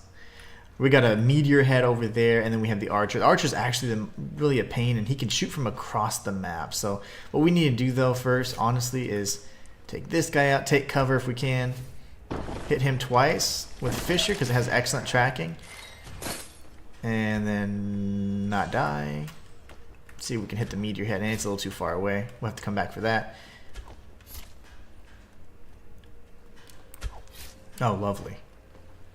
And the best part about the numbing charm is even if you get frozen, it doesn't actually slow you down. You don't have that same effect because you would be slowed down and then you'd be getting shot even more, and it's really, really scary. So, all right, so let's kind of show you guys. That's just the area above where we were just at. You could drop down here. Remember, these are the slimes we're just talking about.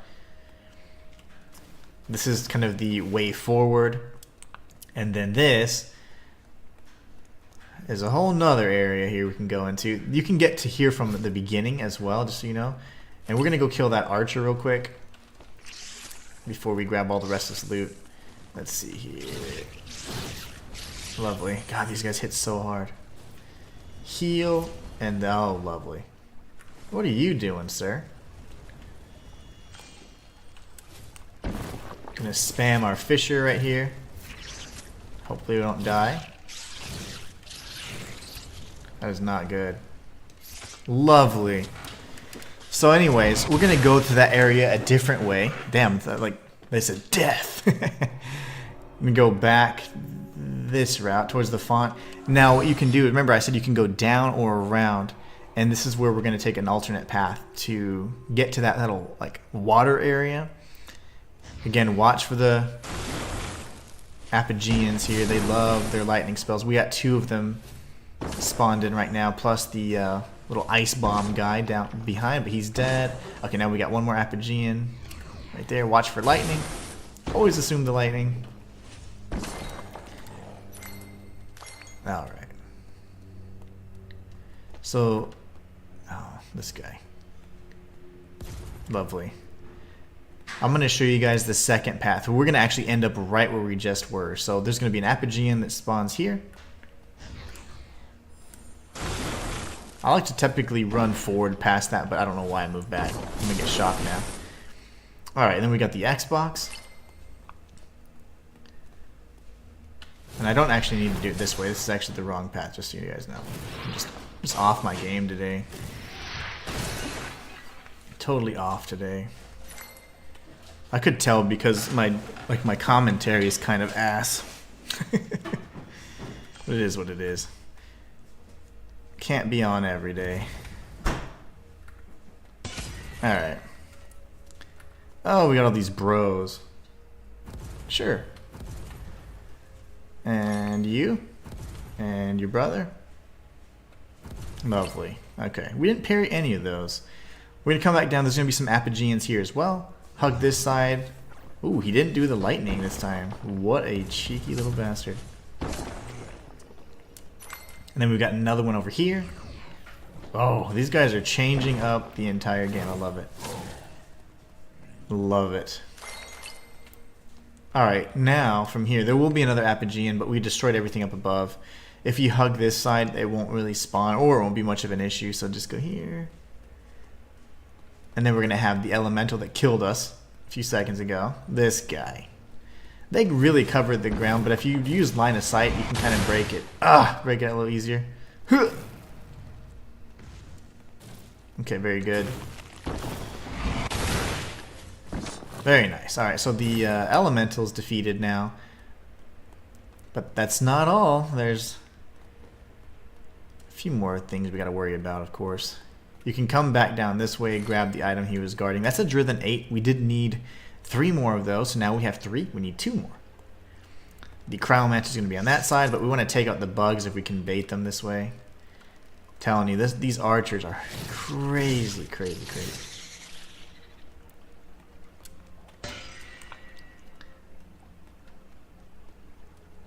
Just kind of watching for the shots. Trying to use whatever, you know, natural barricades we can. We got this clown over here. We got an item to our left, just don't forget that. There we go. A little too far away for Fisher. Oh, it worked. He walked right into it. Good. This would kill him. Very nice. Now we just need to block or take the hit to the face, either way. Now if you go straight through this way, we're going to go towards the jellies again. Remember the jellies that we just fought, but you do need to get that so you can get the meteor head and a recipe. These guys are the enemies that we saw in the what was it? It's like Bleakwater Depths type area, you know? Over by the Kren. And then you're going to have all the jellies. That would then take us full circle back to the other area. This guy's so annoying. I don't know how they're hitting me from that angle, but they do. Alright. Get this clown. So that's the extent of kind of the secrets in this particular area. Now we do need to go back up and around towards the other archer. The archer behind us is on that bridge where you have to go across to make forward progression, and that's where we're going to go here soon. But let's see if we can make it to this guy first. These guys are everywhere. I'm going to retreat because I'm a coward. See if we can kill most of them. Oh gosh, that's not what I wanted. Nope. Okay. They're going to come down the stairs. That's fine too.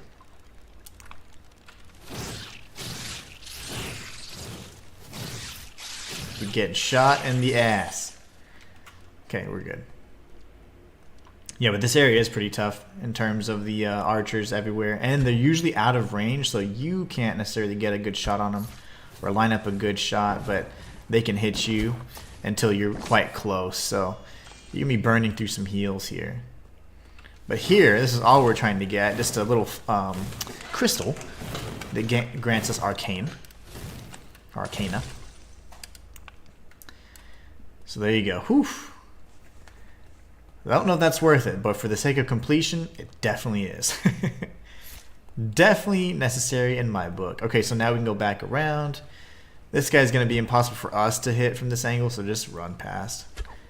As frustrating as it may be. I'm going to top off my health here.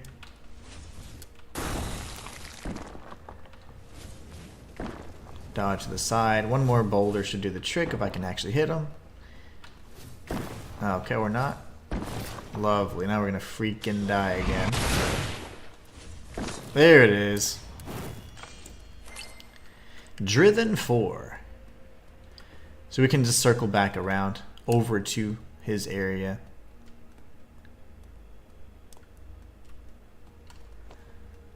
This is the area that we were talking about next. This is where all the slimes were. This is where the Apogean's going to appear out of nowhere. They like to just pop up. Surprise attack, yeah. I like the Apogeans. Their design is really neat. And it was, again, one of the... was the race that created this entire city, but it's one of the races that the Sky King created, which is really neat. He created the demons as well, so... And that's kind of where he's like, yep, I think I'm happiest here. He's crazy. He's a crazy guy. Ooh, no lightning again. These guys are changing it up. They love starting off with the lightning. That throws me off when they start like evolving. Ooh, I didn't parry that. Hello. There you go. There you go. Alright. So now we're on the other half where the Cryomancer was, and across from the staircase and the bugs and the archer from that side. I'm going to run back up here. And we're going to avoid getting shot. Are we? Yes. Yes, we are. Very nice. Now, if you go this way, you are going to fight another elemental, but you have a little bit more wiggle room. You get the Bottle of Clouds. Very nice. We got the Xbox.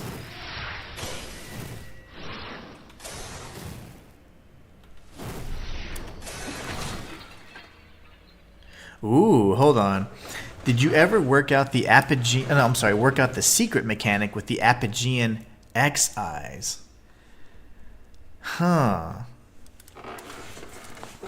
I'm assuming you can interact with the compass, but I know there's a really fun secret within the Chalice dungeon, which we're going to be taking on.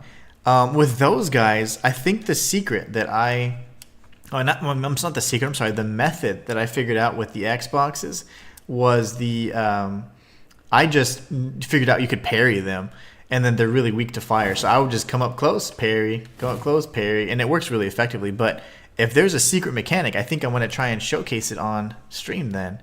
Thank you so much, Freemana, for mentioning that. Martin Clark says, what build do you recommend for this game? Starter spells, etc. In the first episode of the guide, of the series, I do talk about kind of what I recommend in terms of the starting spells you have to select from and to choose from. So I would definitely resort back to that.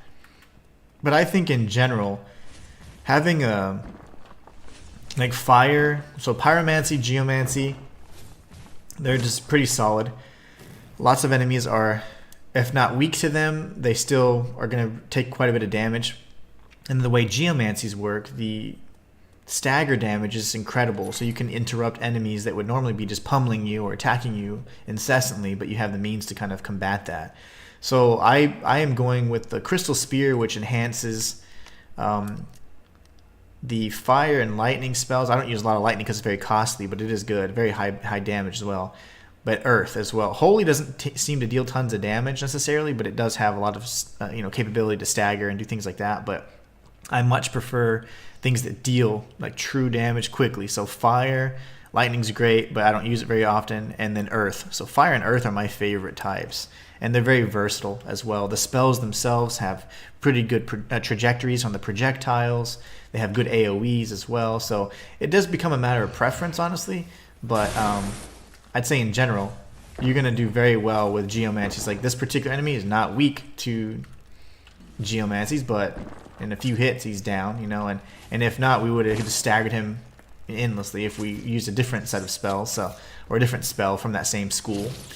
So I don't know, I prefer those, but you can mix and match as much as you want. You can be as diverse as you want as well. There's a few spells or in school magic types that they don't particularly excel in high damage, but they're not necessarily, not a lot of enemies are resistant to them either. So Arcane's pretty good. Nice, really balanced kind of magic school.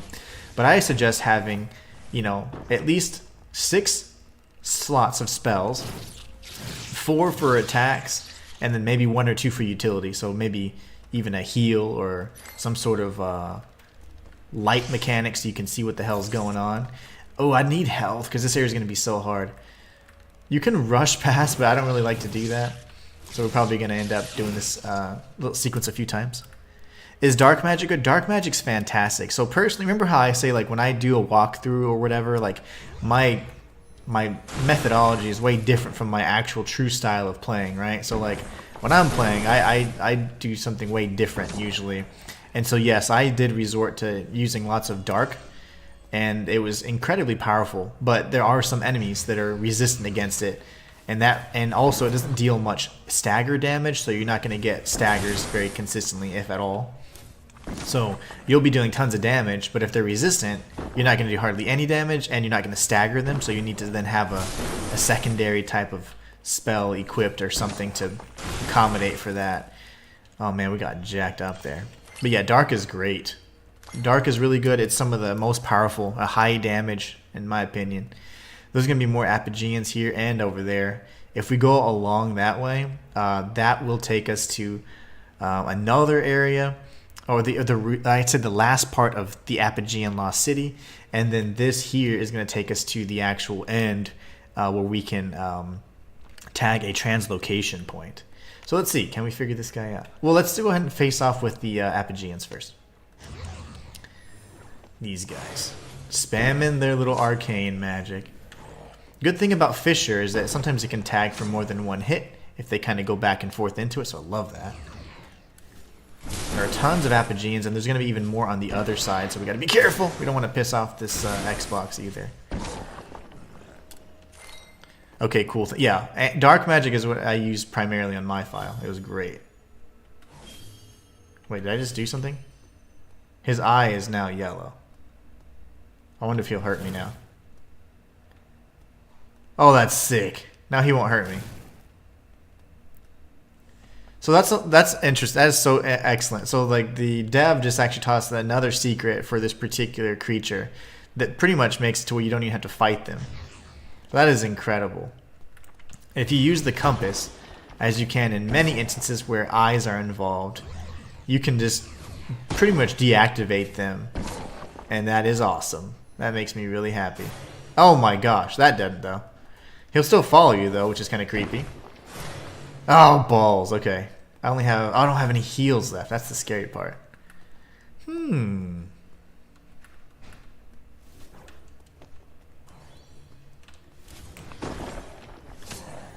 Don't get mad at me, bro. Okay, we're still friends. So if we go in here, there's going to be more. The Dark Knight is actually what I'm most terrified of right now. He can completely destroy us. And the archers aren't so bad because you can use the pillars to block them.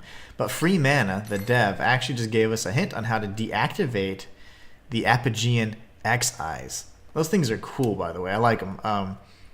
But I just would get up close and personal and parry. Once I figured out you could parry them, then I was like, oh, that's golden. Because you guys know what I do, but that was really interesting. That's even better. That's the nice little pacifist route. If you don't want to hurt them, that's the way to do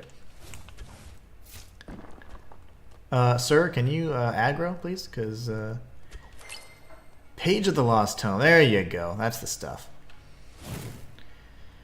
Alright, this is where it gets a little scary, isn't it? Oh god. Oh god. Okay. Okay, we're dead.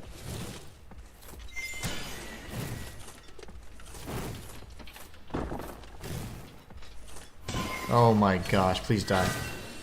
Please die. Oh my gosh, survived. Okay, that works. Oh, I'm scared. Okay, so I can't get hit by arrows now. That's cool. Oh gosh, okay. Okay.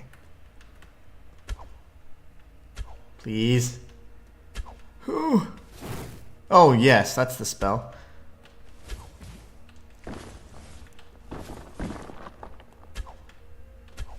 Oh, almost shot me. No! Okay. Lock on to him, fool.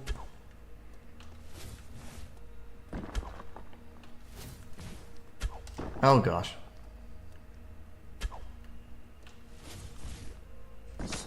Whoo! Okay.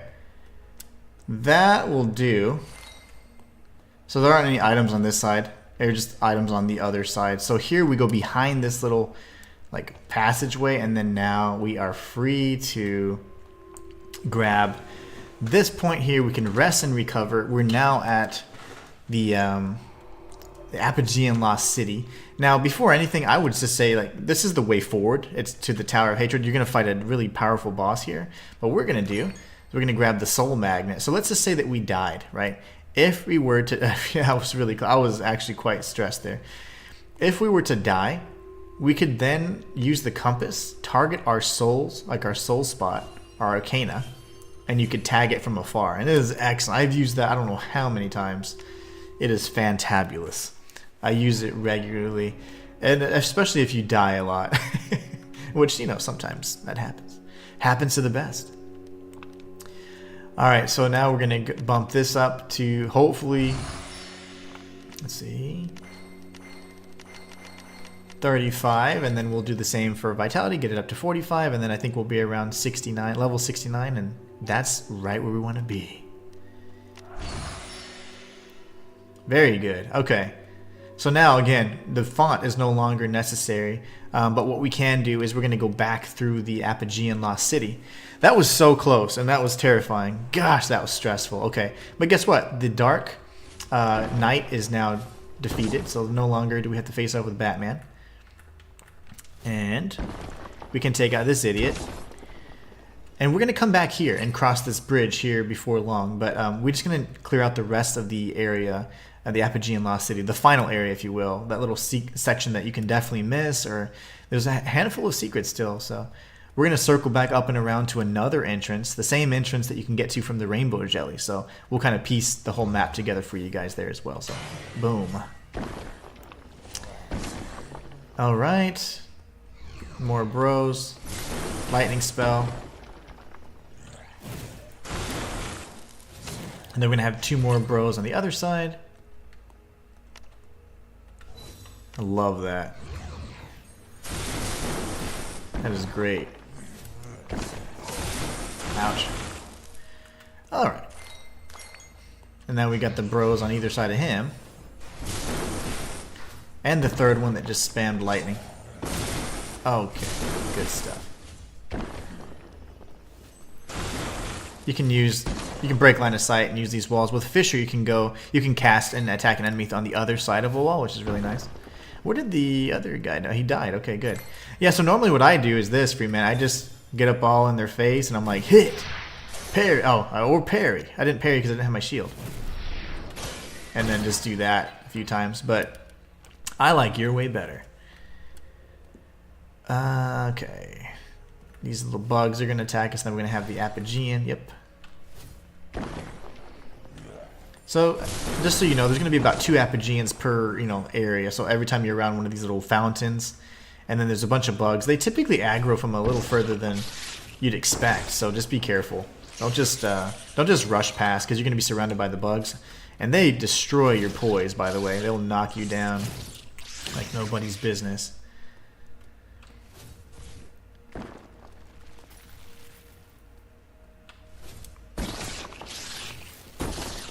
Alright, so they're dead now. Grab this item. This is really the only item in this particular pit here on either side. And there's the last midnight. Oh, fantastic. Let me just make sure I didn't already have that one in my notes. 1, 2, 3, 4. Oh, I did. 1, 2, 3, 4, 5. And pit near bugs. 1, 2, 3, 4, 5, 6, 7, 8, 9. That sucks. We have 9 of 10 of the oils documented, so it is what it is. We'll get one more. We have one more to find, so we'll find it.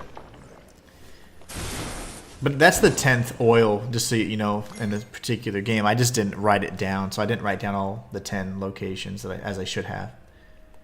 But the Apogean Last City does have the 10th, if you've been following along. So now, if we look into our items, we're going to see that we have 10 midnight oils, so we'll be able to then in the next stream unlock every single, or light every single one of the midnight braziers. 1, 2, 3, 4, 5, 6, 7, 8, 9. Yeah, I don't know why. I only have 9 written down, which is odd. Very odd indeed. I don't know. That's just my fault for starting a guide after. Well, like I didn't know what I was going to do with this game. I wanted to check it out, and then I was like, oh wow, this is freaking amazing. And then I started doing the guide after the fact. I had already kind of cleared out some of the areas, so it's hard to go back and remember. Ow. Ow. Okay. Ow. Ow. They keep hitting me. Sirs? Oh, I didn't even see his charge up there, otherwise we would have parried it. Good thing we have tons of heals. Alright, and we got another bro. There's actually 2 more. Yeah, there's this one and the one off in the distance.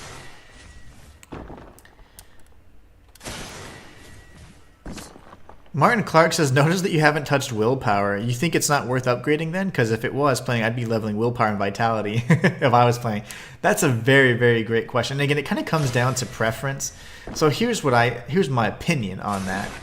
I do believe willpower is important, but I believe it's more so important, or its significance is more highlighted in like maybe a New Game Plus cycle, wherever your damage is now halved.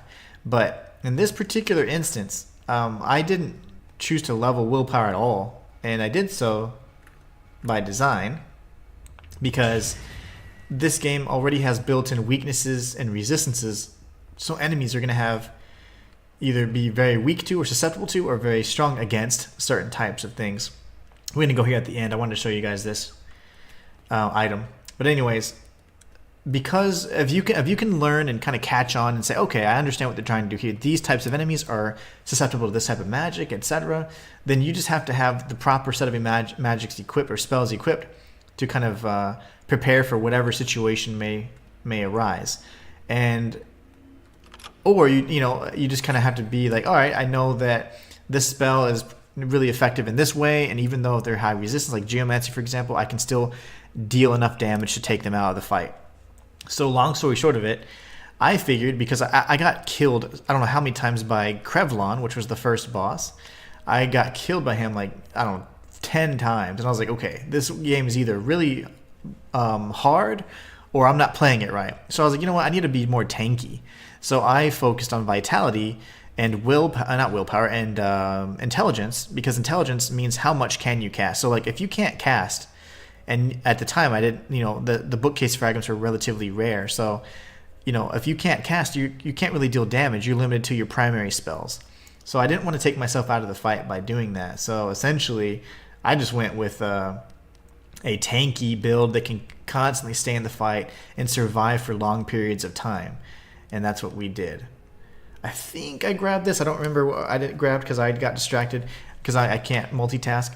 But I do believe we picked this up, and it gains one additional spell slot, the Midlight Moon. I think that's what we just picked up. My apologies if we didn't, but in either case, if you're following along, you would have picked up the same item, so you would know exactly what we're at. But yeah, so willpower is important. I just think that it's not necessary. If you want to deal like pure damage, like I want some survivability, and I want to stay in a fight as long as possible. So how do I do that? Well, I have to be able to survive, and then two, I have to be able to continue to stay on the offensive.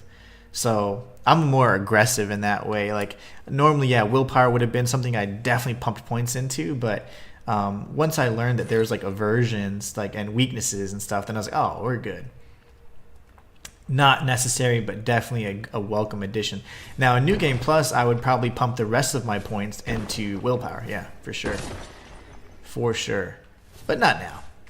In a New Game Plus, in a New Game cycle, you can deal monstrous damage just by knowledge of the enemy's weaknesses and by leveling up your staff accordingly. So like if you're focusing on a certain school of spells, if you just focus on a staff that also optimizes that, then you're golden. I mean, so you don't actually need I have not pumped 1 point to willpower, and just fine. Ow. Let's see, let's dodge this, and then go for this, and he's dead. Then we got the archers. So I'm going to show you kind of where this path leads to. And then we'll be out of this area. We'll go back, drop down that little ledge. We'll go to the, across the bridge, and we'll be in good shape. So you guys are going to recognize this probably a little later. Oh gosh. Oh gosh. You know what, sir? Not cool. Martin says, just how much, though, you think you will see a damage difference? Because it's only 1% per level. Exactly. It's pretty. So you'd have to invest pretty heavily into it for it to make a difference, right? There's an archer up above to the right, but I don't have the spells to hit him, so I'm going to run past. That is amazing. I love that. Excuse me, sir. Oh, I can't get past him, though. I still kill him. I thought he'd let me past. Sneak up on this Cryomancer. Kill him. Dodge that. Come up here. Oh gosh. Watch for the bomb. And then you're going to item up here as well. Hello. Yeah, 1%. So think about it, right? If your spell does, you know, your spell does 100 damage, you're getting, it's 101 damage you're dealing now. You know what I'm saying? So it's like, is that really worth it? Not in my opinion. Not until much later, whenever my damage or every bit counts, right? Let's take out these Apogeans. There's 2 of them. You just might not be able to see the second. He'll come up in just a moment. We'll use our fire spells to take out the spiders. They don't seem to like fire that much. There you go. Nice little strafe. And we'll take out these guys. And I'm doing this to show you where we lead up to. How it all connects. But yeah, so, and if the max, I think the max level for any particular attribute is 50. So if you had that at max, it'd still be just 50% additional damage, you know? You can get 10% additional damage just from the bladed charm. So that's 10 levels of willpower. So it's like, why would you waste that? You know, I don't know. In my opinion, I just don't see the point. But anyway, so here's another Midlight Brazier. This is the entrance that we would have entered from after defeating the Rainbow Jelly. So the Rainbow Slime boss, which is one of my favorite bosses in the game. Mesmeron, of course, is the first, but Rainbow Jelly is probably a close second. He's so much fun. So now we've completed the this particular Apogean Lost City area. So what we're going to do is we're going to go back. Yeah, do you see my point though, right? Like, so it's like if you have a bladed charm that gives you 10% damage, that's 10 levels worth of damage. 10 levels worth of intel and willpower that you would have applied. And in my opinion, it's not necessarily a good investment because you can increase your survivability. And remember, you're a mage, right? So you got to think in terms of that too. It's like, okay, as a mage, you got to, you know, you're not a tank, right? So you got to be able to take some hits. But more importantly, mages are only good if they can cast. So if they run out of mana, mage is no good, right? So you need to be able to survive. So let's grab this. And the only way to survive is to stay on the offensive and then be able to take a hit or two. So that is my strategy for it. Now you can actually come across this. I did. Ugh. There you go. So now we can leave this area and we're going to go across the bridge and we're going to be facing off with a boss. This boss is pretty annoying. Just because it's so damn relentless. When my playthrough, I used lightning and a few other different types of magics, dark as well, and dark wasn't necessarily effective against him. But I was very stubborn, so I rarely switched magic types. But in this particular one, we're going to use maybe a little bit of lightning and the geomancies as well, and that should do the trick. So let's go to the library and see if we can level. But yeah, willpower is not a bad stat. It's just not one that I would. That there are better stats that you're going to see much more, you know, benefit from after you invest in them. So.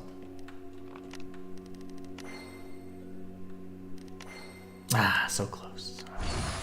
So we're approaching our max levels here. We're going to be at 35 here and then maybe 45. I got to see what I did. I don't remember what I did in the other one, but being tanky is great. If you could be 40, that'd be good as well. So you could do, you know, 7 more points. So 40 here, 40 here. Put you right at level 69. That's a boss level to be at, you know. Damn. I don't want to waste this. So what do I have to do? I have to kill. Let me just kill, like, I can kill any number of creatures and we'll be good, right? Let's go back to the Apogean Lost City, kill a handful of enemies, use that last set of arcane and we'll be good. Because I would just cry if I lost that and I could level up, you know? This game is pretty costly to level, so you don't want to just waste it, you know? That might be enough. Let's see. If I go to status, I do believe it tells us. We got one more enemy. Yeah, these enemies are great. So there's a handful of good farms. Apogean Lost City is pretty good because the enemies do drop a lot of arcana. But I actually prefer to go through this place called the Chalice Dungeon. It is by far the best route. You can get up to 3,000 arcana per enemy. So you can't go wrong with that. That's a massive, massive amount. So there you go. So now we have a sufficient amount. We have 24,000 Arcana. And we're going to go ahead and return and level up. Absolutely. I think free mana is right. It depends a lot on your build. Plus 50% willpower means 50% more damage. Absolutely. This means if you're doing some sort of build that relies on maxing damage from one hit, then it's great. Oh yeah. Oh yeah. And that's what the genius of like this, I'd say the versatility of the different builds you can create. Like my build doesn't require that. I'm going to play more on the weaknesses of the enemies in most instances, and then I'm going to try if I can. If I can't, you know, leverage a weakness, then I'm going to go for a stagger kind of approach. But that's not going to work for everybody, and that might be a more difficult play style to, you know, kind of deal with or kind of try and use. So another player might say, you know what, I want to max out my damage, so every time I'm casting a spell, I'm doing max damage. You do that, and if you tie that up with, you know, status effects that you can have on yourself and whatever, you're going to be dealing massive amounts of damage in just a few hits, and that could be more of like a glass cannon type build. I prefer to be, in this particular instance, a little bit more tanky because the enemies hit so hard, so there's little room for little margin of error, right? So like, if you make any kind of mistake and you get punished or you get hit by like a 3-hit combo, you're dead, right? So, you know, if you don't want that to happen, I wanted to pump in some points into vitality to avoid that particular scenario, because sometimes I'm not going to nail the parry. I like parrying, so that means I'm going to get up close and personal. Also means that I have a higher likelihood of getting hit. So if I miss a parry, I'm probably going to get hit. So I want to have vitality to kind of offset that, right? So you see how my playstyle determines my build? Yours should do the same. Free Mana says, if you do this right, you can take out Hellbroth, a new game plus, with 3 or 4 single spells. Oh, nice. That's crazy. That's crazy. Alright, here's a really fun boss. He's annoying because he's so damn relentless, but his design's awesome. So here we go. Oh, I didn't change any spells. Well, it's okay. We'll die, and I'm sure we'll die. But again, geomancies are fantastic for building up that stagger. He has a lot of combos where he's going to throw something and then like kind of emulate or do like a combustion type spell. So if you're close, you're going to get destroyed. But again, the geomancies do stagger. They have like unmatched stagger potential. Oh yeah, that's the stuff. And as with most bosses, the Cursed Malicious Beast does have a phase 2, and it makes him even more dangerous. I don't know if you guys have ever heard of a creature called the Smelter Demon, but it's something like that. We can go ahead and heal.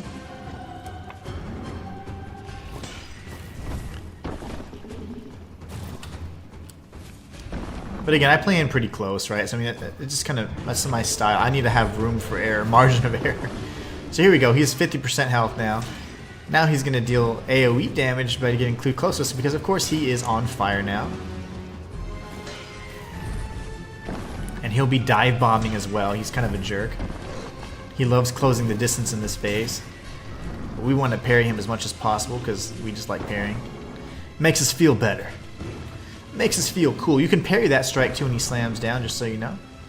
But again, I'm kind of just playing it safe. Going for well-timed dodges and trying to reposition when I can. Got hit right in the face there. That's not good. Tried to interrupt him there. That didn't actually work out too well for me. Try this. Ooh, he's good. He is too good. Okay, I gotta heal now. Oh my goodness. Getting my ass handed to me. Heal, baby. Okay, there you go. Heal again. Panic. There you go. Got that down. What are you doing? Okay, we're gonna use another fish, or he'll run into it, hopefully. Or not, it's fine. It's fine. This is fine. Waiting for a melee strike here. There you go. That's what we want to see.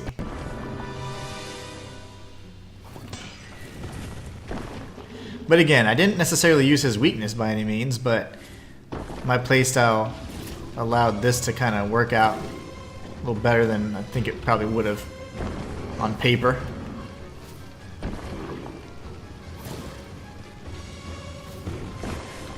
And that's the cursed malicious beast first try. So here we have the brimstone staff. We go, who's a good boy? Fire crystal and a new staff. The brimstone staff is also going to focus primarily on fire and other things here. So we got, let's see, where is it? Brimstone, right here. The polearm weapon of a demon general. This cruel bind is fitted with a powerful flame crystal. So this one's pretty cool. It's going to be enhancing fire and earth pretty good. You know, the funny thing is, since I do like to use lightning, but not too much because I like to have at least maybe slotted. But this might actually be a better staff for us.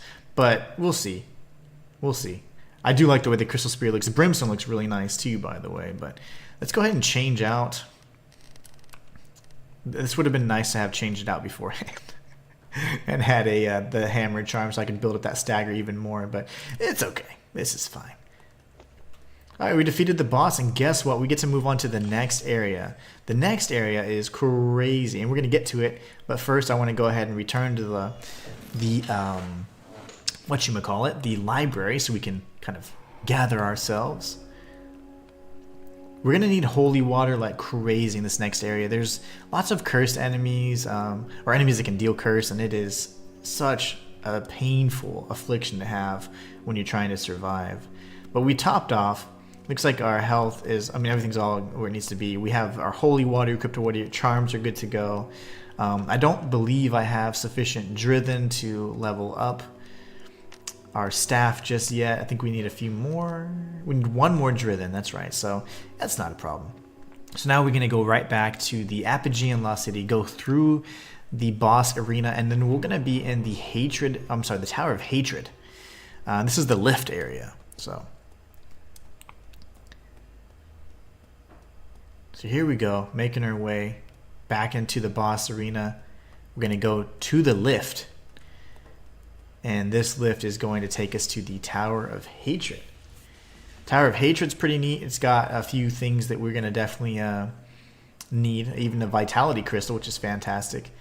But we're going to have to go around a few times just to, get my bearings. Again, it's been a while since I've been in this particular area, but grab this item here, Spell Catalyzer, and then we're going to take the lift.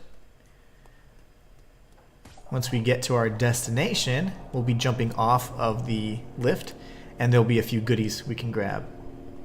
But yeah, this area is crazy. I really like the tower.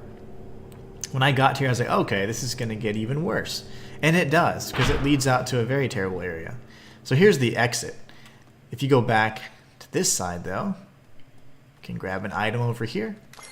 And it's the gold dye. So you actually have like a golden hint or tint to yourself. It's really nice. I prefer the silver dye. I've used the silver dye exclusively. And it is fantastic. I absolutely love it. Once I got it, I was like, yep, I am in love. So here we have a memory font. We got some alamo. We're going to have to check that. It's definitely going to be pointing towards things we may already know about, but at this point, since we've explored so much. But we're also going to have new hunts at the guild and everything. So, all right. So be careful. Be on the lookout for the beholders. He is pretty far away. We want him to get in a lot closer. We can use Fisher, but you also don't want to just kind of let him survive. So he kind of took himself out there. That's fine. If he's gonna just chill, I'm not gonna fight him. So we want to wait for the platform to raise, and once it comes up, let's see, he's still back there. We're gonna come across this way and go up. Then we're gonna be kind of going down, down, down. The lift took us up, but we're going to be going lift took us down, and we're going to continue going that same trajectory all the way to the bottom. And this is kind of where Hellbroth then, burrowed into the earth. So that beholder's still pretty far away. I like that. We'll keep him away. Keep circling around. There's a few areas you can drop down to that you would think have loot, but they don't. It just may be like a big bug or something. Like, and I think this is one of them. There's a few like that actually. Let's see. What do you not like? He didn't really like the stone or geomancies too much. We'll throw the boulders at his head. But yeah, so a lot of these areas do connect. Like you'll see later on. Oh, okay. I was at this top floor or top layer, and it can then connect back. That's the memory font we just tagged. And then sometimes you can actually just drop all the way down and kind of take something of a shortcut. But we're going to go down, like I would say, like the intended path and try and get the vitality crystal and all that in one fell swoop, as they say. But yeah, we're just making some good progress. We're going to change our dye out. And my other file, like I mentioned, I typically just wear the silver dye. It just looks so good. And I definitely love using that dye. Alright, so this is kind of another path. Again, it's going up, right? So we're going to go against the grain here. And we want to do that on purpose because you want to be getting all the secrets. If you just keep going down, down, down, you're going to skip all this stuff. So here we go. We got these bros over here. I'm so glad that beholder just didn't want to fight. Because they're a lot more difficult to hit with the magics I have equipped. Because I can't really get through these spikes here. So we got a vitality crystal. That's vitality crystal number 9. And again, you can continuously drop down, down, down, and whatever else. We're just going to kind of go and walk across everything so you can see. And also there's going to be like a few little nooks and crannies we can get into. So here you go. We've got this. Again, you could just drop down. In a lot of these instances, and you can find like, you know, like for example, on that particular platform, when you drop down, it's going to take you over here. And I'm just going to show you guys how it connects. You'll come out on the other side of this. And then you can circle around and get, oh my gosh, and get that. So now we're cursed. Good thing we have holy water though. You're going to be a jerk, aren't you? I don't quite have the range. Now he's super close. This is where you might even see that, yeah, that melee attack. There you go. He just did it. I'm dead. No, I'm not. I refuse to die. Winners never lose. Okay, here you go. Love it. Oh gosh. Okay, he's dead. So now that the curse is going to wear off any second, now we can pop our heal. Good gravy. Whew. These guys are mean. They're so mean. Okay, so that we're going to come out and around there, okay? So I just wanted to show you how it connected. But then I got hit in the face with a beholder. It happens. It happens all the time.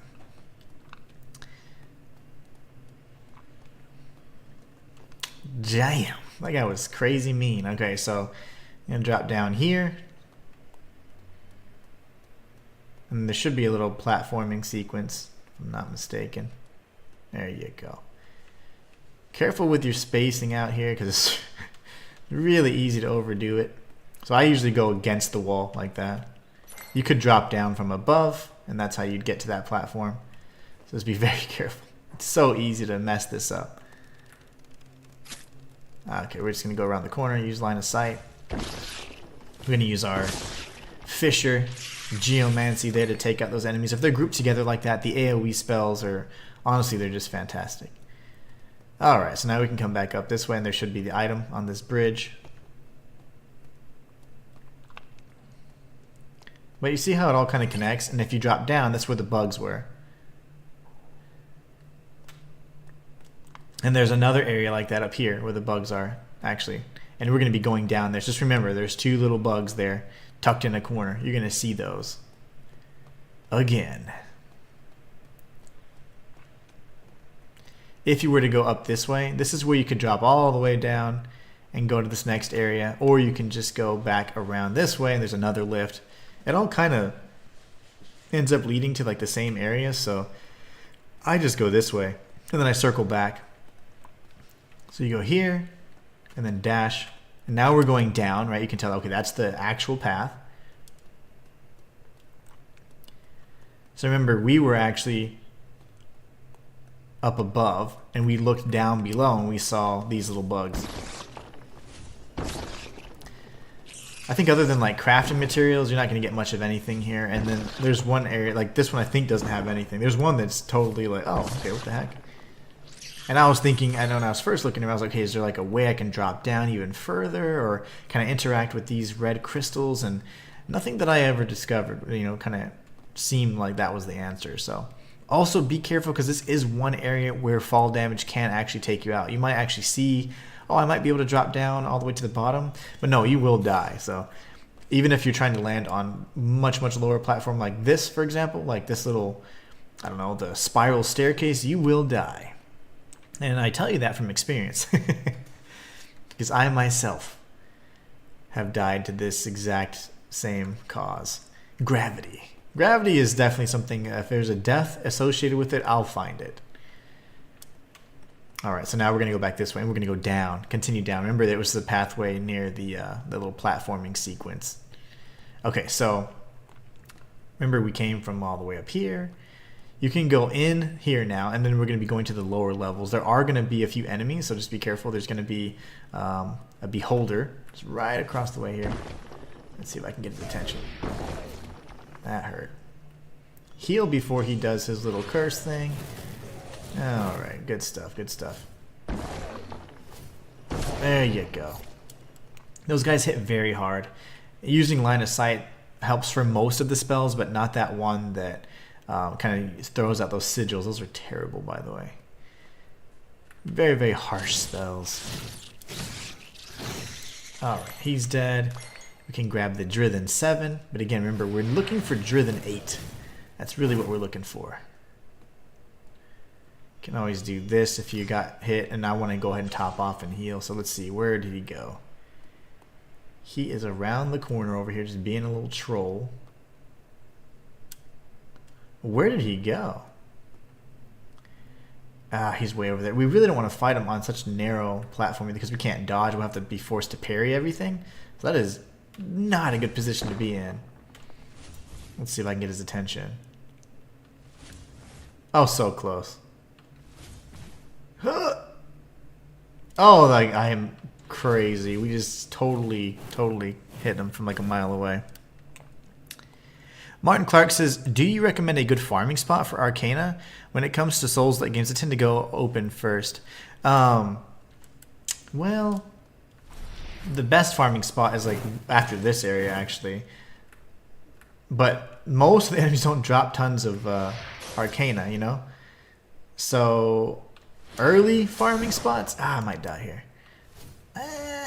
I couldn't say I really know of too many. We're going to use our holy water. Use another crystal. Use a bookcase fragment. Just why not, right? At this point. Sir? Oh gosh, I'm about to die. He's got one hit left on him. Early farming spot. Man, I don't know.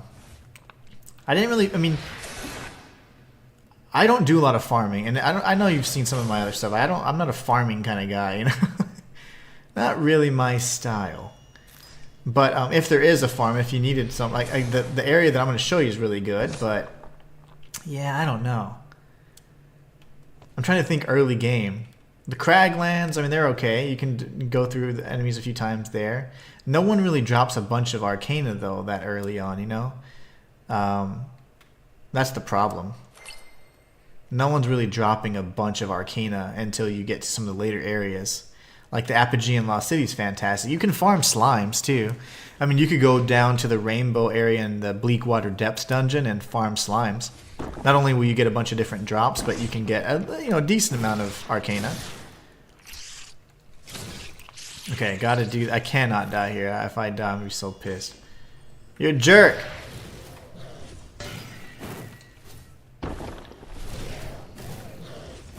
He just kind of has really good positioning here, and I can't see anything.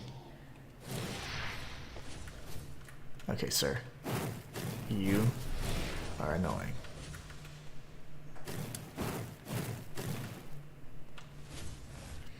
A few of these boulder spells will do the trick, though. I want to heal again, because now that we're burnt, the Beholder will do even more damage. Come on, buddy. Oh, you meant to say overpowered. Yeah, you like to be overpowered in your first playthrough. Yeah, I mean, like I said, there's not, like, you're going to be working, it's going to be a grind. Like, you know, there's not like a easy farm that early on. And by design, you know, they definitely don't want you just running through everything. I don't have any more crystals. That sucks. I'm over here thinking, oh my god, I have all the heals. Yeah, just so you know, if you're not sprinting, you'll die there. I forgot to point that out. I almost died there. But yeah, I mean, you'd have to farm like an area that's relatively low gain a lot.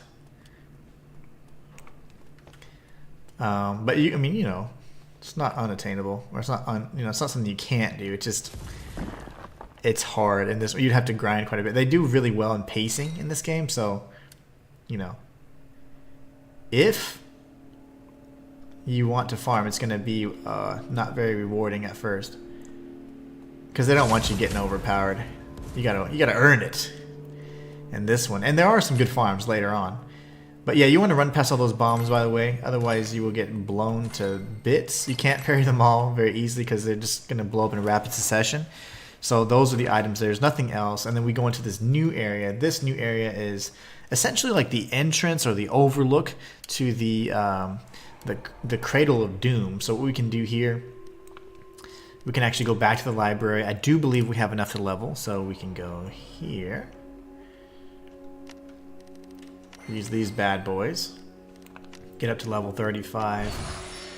You know, I wonder, because I went 40 and then 10, 40, 10, 18. I could technically do 45 if we really wanted to increase our survivability, but I like casting spells, so.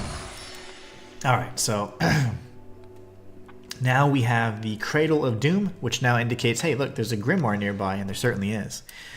Martin Clark says, I did the same with Elden Ring. I went straight to Caldera and farmed those enemies near the Grace. I was OP as hell. That's funny. No, I don't really like farming. We get the Medal of Hatred. Medal of Hatred is, I believe, a talisman. And this talisman, my bad, I didn't mean to equip it, is interesting because it just increases your poise, right?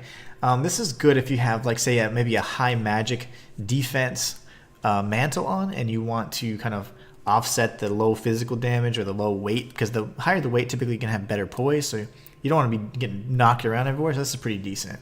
So Medal of Hatred is certainly a good talisman to have. And you can grab this here. It's going to be a demon eye, if I'm not mistaken. Demon eyeball, and that's the area we're going to be getting to. So the long story short of it is the left hand side is just going to get you some loot, and the right hand side will get you a little bit more items. You can get a little bit further ahead, but you're going to have to then cut kind of through and then down, go around, open up a shortcut near those areas right there. You see that where that pyromancer is? That's actually a bridge that can be knocked across. So you'll be circling around from there, going to that area, knocking down the shortcut, and then you can explore the rest of these fields, which mostly just have small crafting materials. And then you go on and face off with Hellbroth himself. So first things first, though, we do have to take on the Chalice dungeons. Martin Clark, OP. Yeah, I don't know. It's just not my style. I don't like farming. I don't like being too strong, because I like, obviously, as you know, I do challenge runs all the time.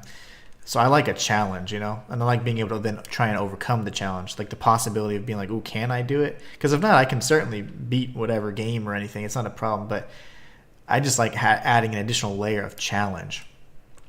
So this is the Eye of the Sentinel projects a shield which no spell may pierce. Interesting. So a lot of these chests, if you look, are already going to be looted. Now these guys can shoot through the wall, so it is terrible. So I got to see which one activated first. This guy did. Lovely. So what you want to do is not get shot 1,000 times. Now both of them are aggro. That's great.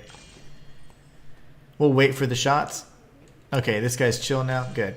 So there are going to be occasional boxes you can loot, but there's very few. Okay, so what we want to do, though, which is most important, is you want to use your compass, and you want to hit it right in the eye, and then you'll be able to use Fissure, and you can hit it up to 3 times before the shields reactivate. And you're going to have to dodge, unless you want to alternate between having your compass and your shield. You're going to just want to time your dodges. Alright, so here we go. And remember, if they do get killed, they will explode like crazy. And that'll cause splash damage to you. So stay out of the range. And now that's one. So these enemies are otherwise indestructible. So that's the only way to defeat them. So here we go. We have the second enemy over here. Now there's going to be a few instances where there's like these knights and stuff. And the dark or holy knights that we hate fighting. Here's one of them here in a second. But I'd like to bring him over if I can. Because he's going to be tucked into the left. And I'm just not dodging at the right time. Honestly, I should just be blocking. You can parry their lasers, by the way. Yeah, I'm just lazy because I'm not wanting to toggle between compass and whatever else. So I guess I can. There you go. But once you get 3 hits in, he will then reapply his shield.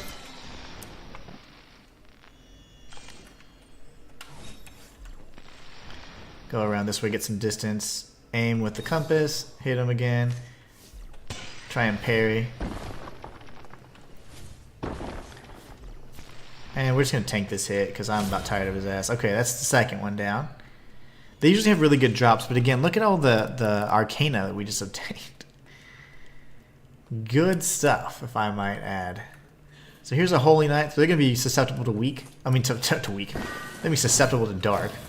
But fire does the trick for both holy or the dark knights. There you go. Holy knights are much easier in my opinion in the dark. But you're not going to have any loot here either. Remind me of Daleks. Not familiar with the term. Or the enemy type. There'll be another, I guess we'll call it a sentinel over there. But you want to just kind of keep exploring, and there's a few more loot boxes we can get. There's actually going to be some pretty good loot around the way, but what I like to do is kind of clear out the enemies first if we can.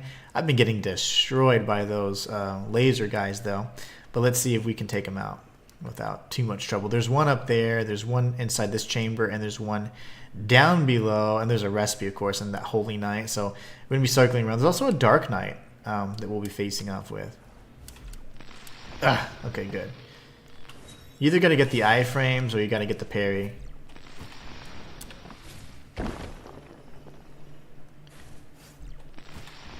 We'll go for the lazy, sloppy block instead. The safe route. There you go. Keep backing around. I don't want to get hit by the explosion. If I can save some heals, I certainly will.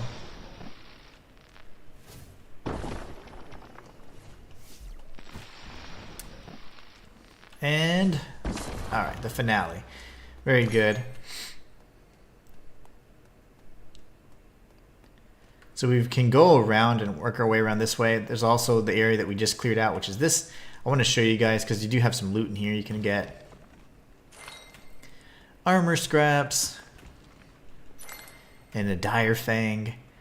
There's an item you can get down there, more spells, and then, but if you just drop down here, you see the area by my hat? That's actually like a drop-off point. You can fall down after that bridge, and you could just go straight out of the area and you'd be done. That loot is kind of like the point of what you're trying to get, the whole point of everything. So you're gonna have to make a loop or so around everything. So if you go up to that first area, and then once you go down to that little corridor, you cannot get back up. So we're going to go take on the Holy Knight next, and then we're going to go up this little bridge and see if we can grab the rest of the goodies. The enemy you just killed with the lasers. Oh, Doctor Who. Okay, cool. You know, I've not watched that show, but I've only heard good things about it. I've only heard good things. Oh, wow, this guy doesn't like geomancies very much. But then again, nobody really does, except me. I love geomancies. They're so damn powerful. Alright, we're going to use a bookcase fragment. And then we're going to be careful, because there's going to be a few enemies. You know, in the beginning, I thought, oh, I have to interact with this or use my compass to deactivate them. That is not the case. Not even close. You can drop down from, if you go around that side. If you go down here, you're going to be in the corridor. This corridor is going to be the area that, you know, it leads to this area right here, and then you cannot get back up. So just go around this way instead. You can grab the recipe. Yeah, Doctor Who, I've only heard really good things about it, especially like there's like these angel statues or something, and that's apparently like one of the coolest things. I've heard about that years ago. Apparently it's really cool. Death Ray is one of the best spells in the game for the Dark School. Really, really good. Oh my. Oh, okay. I'm just going to miss everything. That's cool.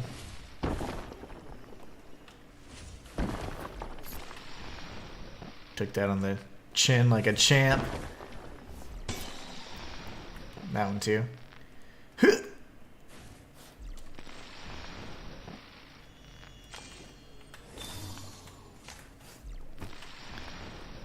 Alright, sir. I need you to die.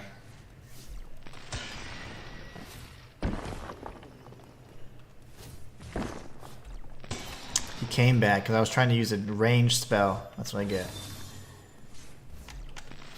Lovely. Blocking with the compass. And still get exploded. Love that. Love it. Okay, so this is where you then kind of drop down and you're kind of stuck, right? So we do have to make several loops around. So that would essentially be kind of like loop 1. We went down the lower path instead of the upper path. Not a problem. No loot here, and then this just leads to the outside area again.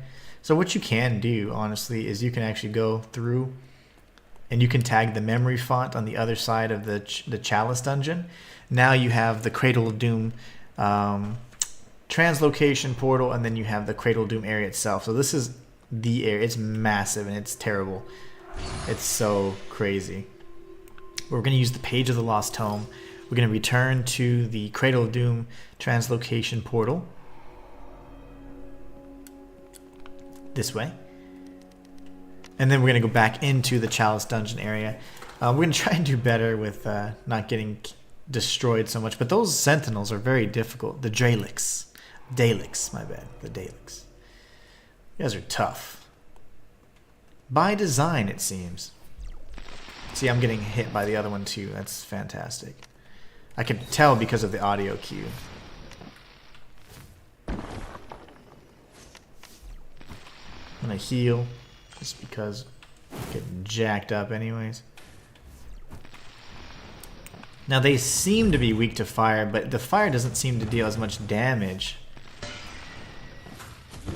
as the other spells, and also because the stagger doesn't get built up all the way.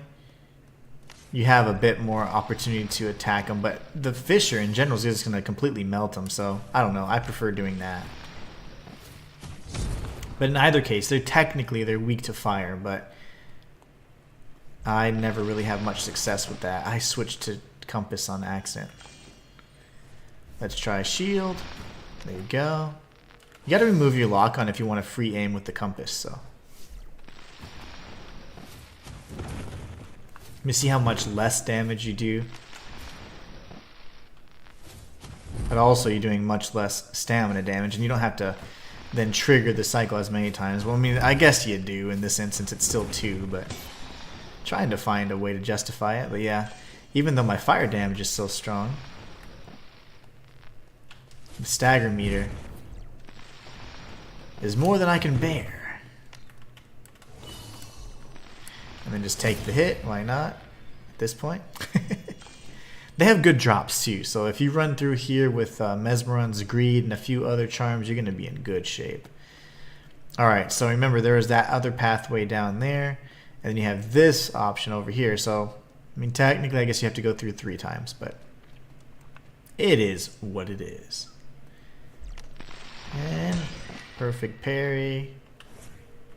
Go through here. Oh, whoops, that's not what I meant to do. Couldn't pull off the cast quick enough, that's okay.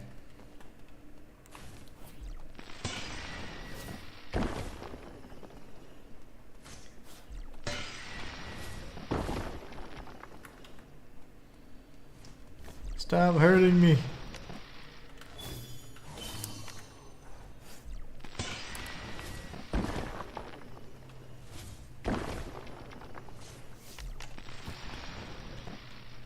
Hopefully we get the distance. Okay, barely avoided that explosion there.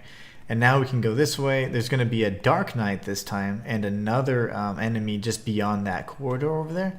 To my knowledge, I don't think there's any loot to be had here. Yeah, just an empty little place. There is a bait location though. We can spawn. But we do have the dark variant of the Knight to deal with. Where is he though? He's supposed to be overlooking this item. Why is he being so nice? That's bizarre. It's typically a Dark Knight there. This is very strange. I remember at the time when in my first playthrough, I didn't know how to deal with this particular enemy. I just ran past them, and I used at the time Bottle of Shadows, which is a way to stealthily get past most of them. Not all of them. If you get too close, you still trigger their aggro. So there was a Dark Knight on that ledge, and I was thinking, okay, I guess I'm gonna have to come back for him later because I certainly don't know how to deal with these guys. And before I figured it out, I just kind of really quickly was getting lasered and killing the Dark Knight all at the same time. Did the worst possible way, but I pulled it off.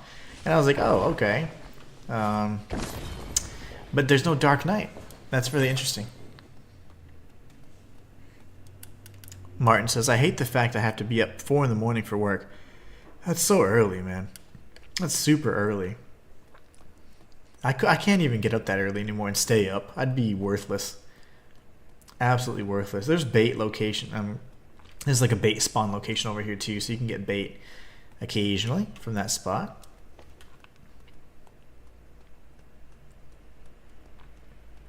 So, here if you drop down, there's nothing in this chest. But all these chests are open, by the way, most of them. You drop down here and you get the Mantle of Hatred. Now this mantle is really nice looking. I just prefer it because I like black so much, but it's black and it has 11 physical defense, which is the highest physical defense, but it has absolutely 0 magic defense. So if you did want some magic defense, you could equip a charm or talisman that's going to increase your magic defense. Then it has the most poise though. So because it's so heavy, it's also going to tie very well with some of the late, some of the, it's the other geomancies you can learn later in that little skill tree. So really, really cool. But anyway, so now we're kind of like, oh, that sucks. We got to go back through, right? Another cycle. And I always thought these were going to be illusory walls, but they're not. There's one more thing we have to get there. So we're going to do one more cycle. And again, it's just kind of the nature of a Souls-like. You do need to go back through certain areas multiple times before you can truly find everything. So Cradle of Doom, we're going to go into the Chalice dungeon. And this time we are going to skip past everything. This is how I got through the first time. I dodged and dashed and dipped and ducked and everything possible. And I learned that you could parry. I learned that you could parry their lasers, and I was like, oh,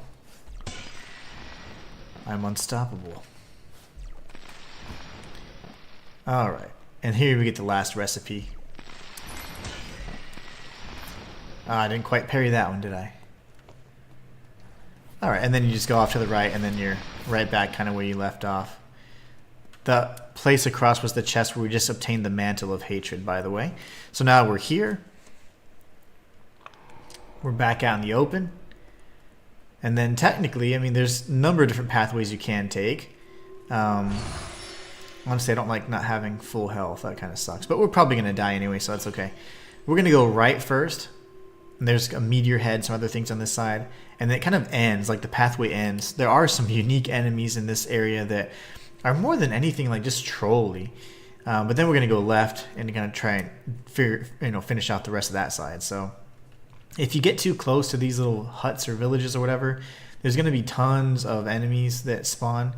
And they're like little demons, I guess, and they are terrible. They're not necessarily like, I couldn't find what they're really weak against that was going to finish them off so quickly. So I use a lot of the geomancies, of course, to just trigger them, and that keeps them away from you and out of the fight. So we're going to do the kind of the outskirts first, and then we'll go in and kill all the enemies in the huts and all that stuff and get through. It's just kind of it's not a fun thing. They spawn there's usually like 2 or 4 at any given time, so it's quite annoying. Alright, so now it's time for the, hopefully catching the meteor head off guard. There it is over there. Let's see, can I hit it? Of course. We're going to do this, and this, and this, and this.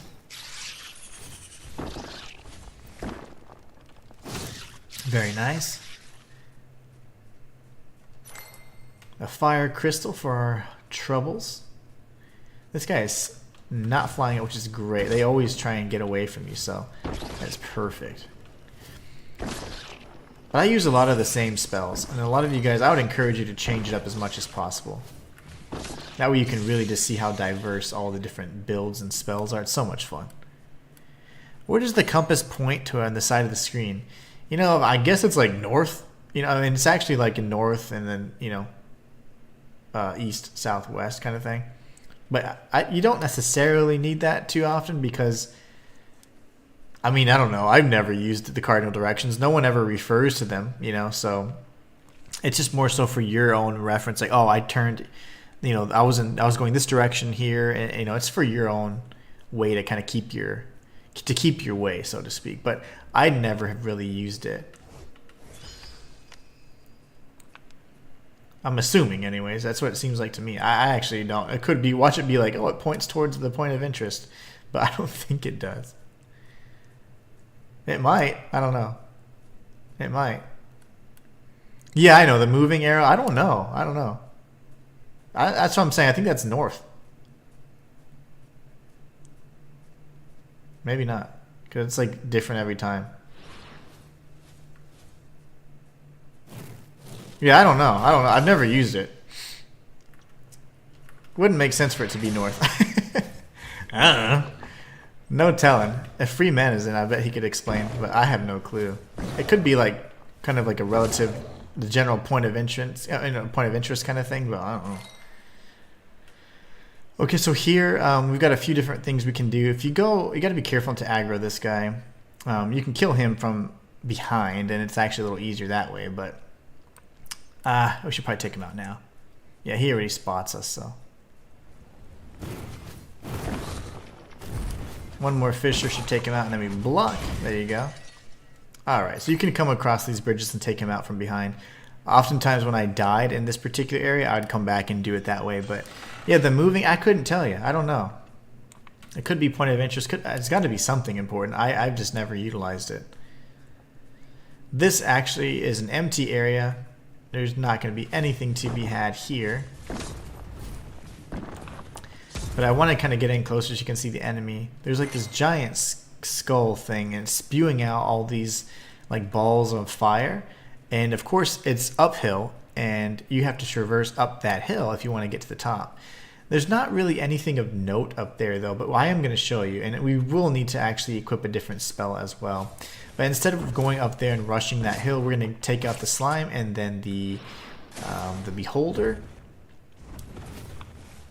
This is where you kind of get up close and personal with the beholders, and in my opinion, it makes it a little easier to understand. Okay, geomancies really are good for them. Boulder in particular, and then Fisher if they're really up close.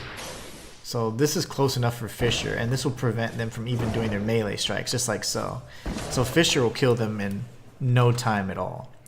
So now what we can do is just go around this little, whatever this pole or totem. We'll grab this recipe for Meteor Storm, and then now we can work our way up that this deadly hill. So what I want to do though is change out one of my spells. So we're going to go to equipment, and just for a time, we're going to use this pencil of time here. I'm going to use it right now. We're going to change this spell to the Ice Dirk Volley. And to be honest, I don't even know what I had in place of it. So we're going to go back to equipment, switch back to the Holy Water, because there are going to be more of the beholders. And at some point, we need to get Holy Water. So, alright, so here we go. This is kind of the little gauntlet here. It points to potential areas to go. Yeah, makes sense. There's 4 of those guys that will spawn at any given time. This would not be a bad idea to have the bolstering charm, which reduces the effect of burn. But I'm about to die to these freaking balls. We're just gonna break line of sight and heal over here. Good thing they don't cause curse. Can you imagine if those cause curse? But anyway, so 2 or 3 of these spells here should do the trick. They jump around a lot, so Boulder does miss them. But if they're not repositioning, Fissure is fantastic. Alright, so that was rough. Very rough. It points to potential areas to go. Yeah, I mean, man, I don't know. It's just kind of tricky to follow. Like, if you're just trying to be like, where do I don't know. I guess so. What's up, Musk? How you doing? Whoa! We're going to go this way first. Then we're going to trigger 2 more. Go back down the hill. That's what I did. So now you're fighting 2 enemies at a time versus, you know, 4 plus the balls of fire. And that's why it's important to clear out that lower area as well. Before, I did not get hit nearly as much. You can go up and down without getting hit as much as I have, so. Okay, he's dead. Dodge, because they can cover some crazy ground. Use Fissure when you can in lieu of any other spell. Obviously, they're going to be resistant to fire, so. Spam alert. I don't get it. I do not get it. I don't think they realize that all they're doing is giving me engagement, which essentially means they're helping me earn money, which essentially means they work for me. If only they knew the joke was on them. See how you can dodge it pretty easily. There's going to be a demon that spawns in here. There you go. Just create some space. You can parry their moves. They're all melee based. All these little crazy sharp spikes they got. Now we can heal. Good old spam alert. Now we switch over to the Ice Dirk Volley. This is a little tricky here though because, yeah, I was gonna say the Beholder might catch us like it did. Alright. In that case, switch to the Holy Water and we're gonna keep an eye out for this guy. Where's he at? All the way up there, naturally. Some of his attacks are pretty deadly because they can attack you from really strange angles and through walls, so that becomes a real mess.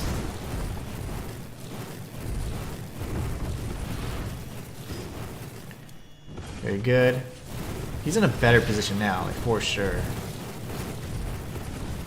He's still a little far, and he can still go around every rich way, which I don't like. There you go. One more should do the trick. Oh, okay, one more. I lied.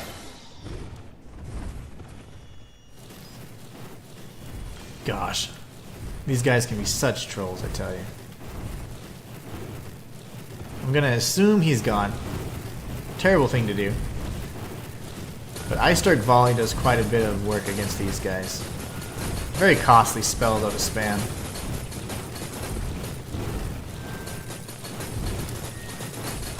A regular ice spell would do good too, but I don't have. This is all I have, so this is what we're using.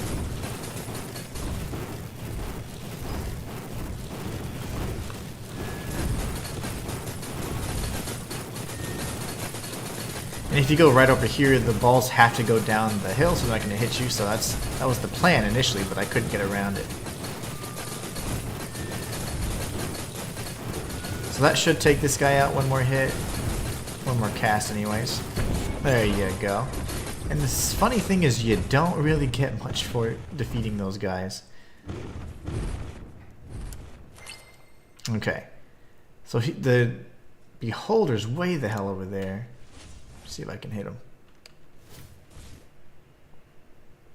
Oh, we got him. We sniped him. Okay, there's going to be a few demons that spawn here now.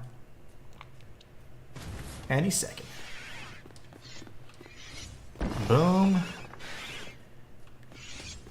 Boom. And boom. Alright. There should be another if I'm not mistaken.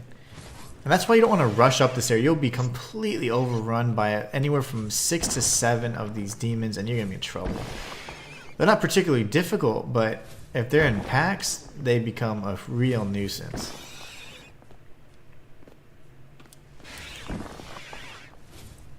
There you go. Alright. Another.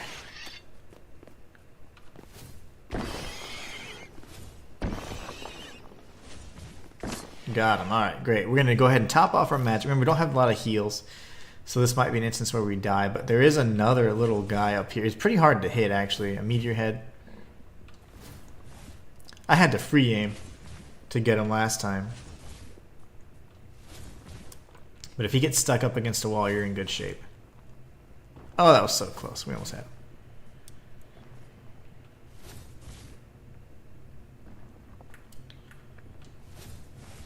Lovely. He's a little far away. Let's see, can I get him from here? That might hit it. This might do it. This will do the trick right here. Snipe!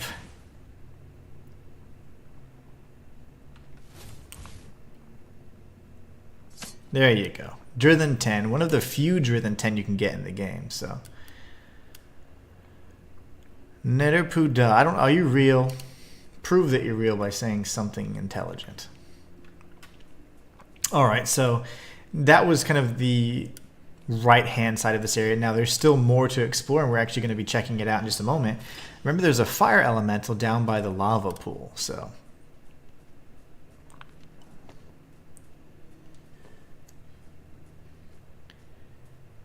We just destroyed the pyromancer up there, and now we have this guy to deal with. Remember, they're pretty susceptible to geomancy, so not a bad thing to stun them like this. And he's stunned permanently. He's kind of staggered there and he's dead. So easy as that. Now he's taken care of. There's two things you can get. This item over here. This is going to be an Ember Charm. And you can only guess what this does. Let's take this guy out too before he becomes an issue. Hello, sir. You want to fight me? Or do you want to... Yeah, he's just going to do that. That's fine. That's fine. That was my second option, to just avoid me at all costs. There it is. Okay. Now we can look at the item we just got. We get the Ember Charm. This gives you 30% plus additional burn buildup. So that's a pretty good item to have, especially if you're doing like a fire type build or anything like that. Again, I typically go with the bladed charm because all around it's going to give you 10% increased damage. This gives you stagger buildup, which is fantastic. Martin says, what's the best staff for damage? Well, there is a secret staff in the game that you can get that gives you 250% plus damage all the way across. So 250. It's fantastic. I use it all the time. And I'm going to show you guys how to get that staff. But that would be the staff that is absolutely like the strongest, the best, most effective, whatever. It's amazing. Here's the fifth and final Titan. Let's see if we can take him out before we die. We don't want to go too much further ahead because we'll get hit by the Pyromancer as well. Lovely. Let's stagger this fool. There you go. Let's see if we don't die. I have a feeling we might.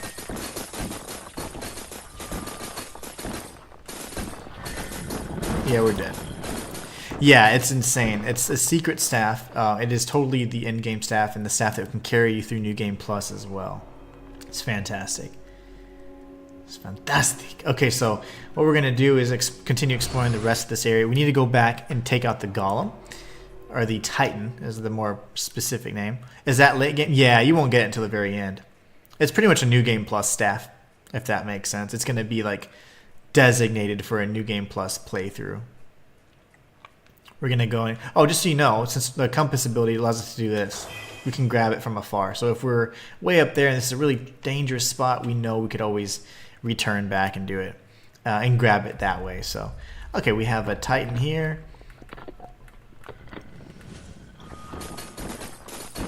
Those jump attacks scare me every time. He doesn't do it too often. That should stun him. There you go. We'll get around this way. Build up that stagger meter, and you want to stagger him when he's up. You don't want to stagger him when he's down because it's just a waste of a stagger. So here he'll get staggered again. And then we just kind of build it right back up. As he gets up, we spam it again, then he gets staggered again. So now he's completely out of the fight. Now we just deal damage. He'll finish him off that way. Martin Clark says, cool, I'll be doing a New Game Plus anyway for the plat. Nice. Very nice. Yeah, I think I'm going to do New Game Plus as well in my off time. That's the back of the, you know, the Pyromancer that would have been a pain.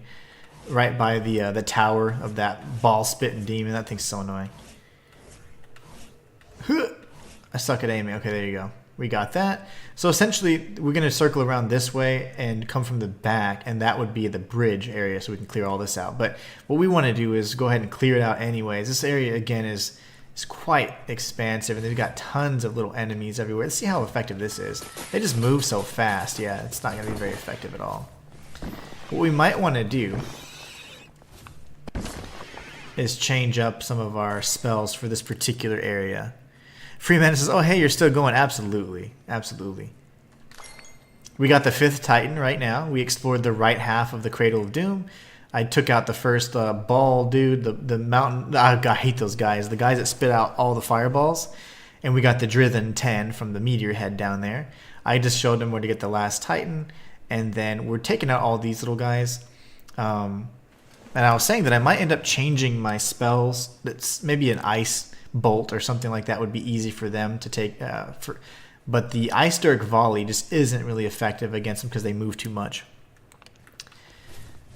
Ice Dirk Volley is probably the absolute best for the Titans. It'll completely stun lock them if you time it accordingly, and completely trivializes those fights. So I love using Ice Dirk Volley on them. Something I discovered in my off-stream playthrough, and something I've been using for this one as well. You're so resistant to fire. Of course, he uses demon, but still. Alright, so we're going to circle around and get what we can. Again, these enemies are going to spawn. I don't know the way to stop them from spawning. I was trying to destroy the totems and all that, or this little spires. They don't seem to do anything, so you just have to kind of face off with armies of demons. Good fun. Good fun. Good preparation for the judgment to come. Just kidding. Alright, so let's see. We're good there.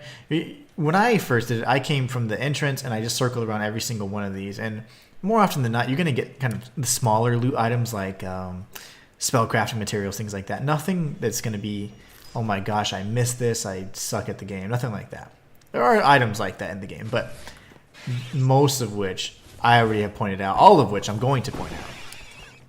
But the little items there, we're going to get them, but they're just going to be kind of smaller spellcrafting items, things like that. But yeah, geomancies are effective, but not... It's just not the most efficient way to get through these guys, because you have to cast multiple times to get them, and they're annoying. Free mana, how is your roast? Did it come out? Or are you still... Are you just setting it up for maybe to have it a few hours later? We like letting the roast sit overnight, and that makes it to where it just falls right off the bone. That's one of the best things. Alright, you sir. Boom! We're going to be buying a lot more stuff as well. Once we're done clearing out the kind of the village of demons area. So good. Nice. That's just the best thing. I love cooking because once you eat it, it's like, that was worth it, you know? It was so much better than ordering a burger or something. I don't know, in my opinion. Eating some homemade food, man. Nothing quite like it. Very satisfying. Yeah, see, like the AoE spells would be nice. So maybe Ice Bomb, or there's one in particular, Winter Bloom, I think is what it's called. It's a pretty good spell. All right. Oh, more, yes. They're going to be everywhere, though, so we're going to just take most of them out. I like to go kind of more methodically, but I am running a little short on time, so I thought I'd make it through this area. I even started like 30 minutes early. So tomorrow we'll have to probably finish this area realistically. We've got the... Damn. Ooh. Oh, I don't have a lot of health. We got the Pyromancer doing this crazy spell. Sir, don't. Okay, 2 of these Fisher spells should take him out, but he might get me. Yeah, he got me. He beat me to the punch. So we're gonna grab the our souls. I'm gonna show you like the cool way to do it again. This would be a great example of how to use it. Our latest ability. Where was he though?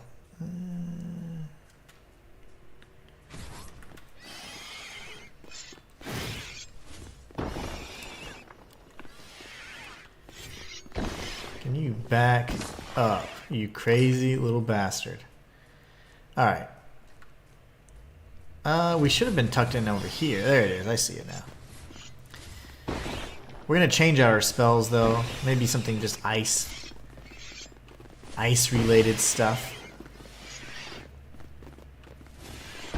Because Fisher's fun and all, but I'm actually getting tired of seeing the same spell.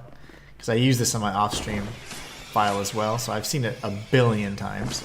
I would like to try another spell, AoE style, especially for this particular area. But yeah, if you're like in trouble and like, oh my gosh, I can't get to that area because it's very difficult or there's enemies guarding it, there's a way now we've unlocked to obtain our Arcana from afar, and the range is fantastic. If you just can aim. I just can't aim for ass. There you go. So now we got our 40k Arcana back. So we're going to actually do a few things with this. Obviously, we do need to re-up on some Lost Tome pages and a few bookcase fragments because we've been using them like crazy. The Cradle of Doom's a massive area. And although there's not there's a few good pieces of high quality loot, but the rest is going to be primarily I'm choking on my spit. Primarily like spellcasting materials. Oh, my spit. Choking. Okay, good. Good stuff. Good stuff.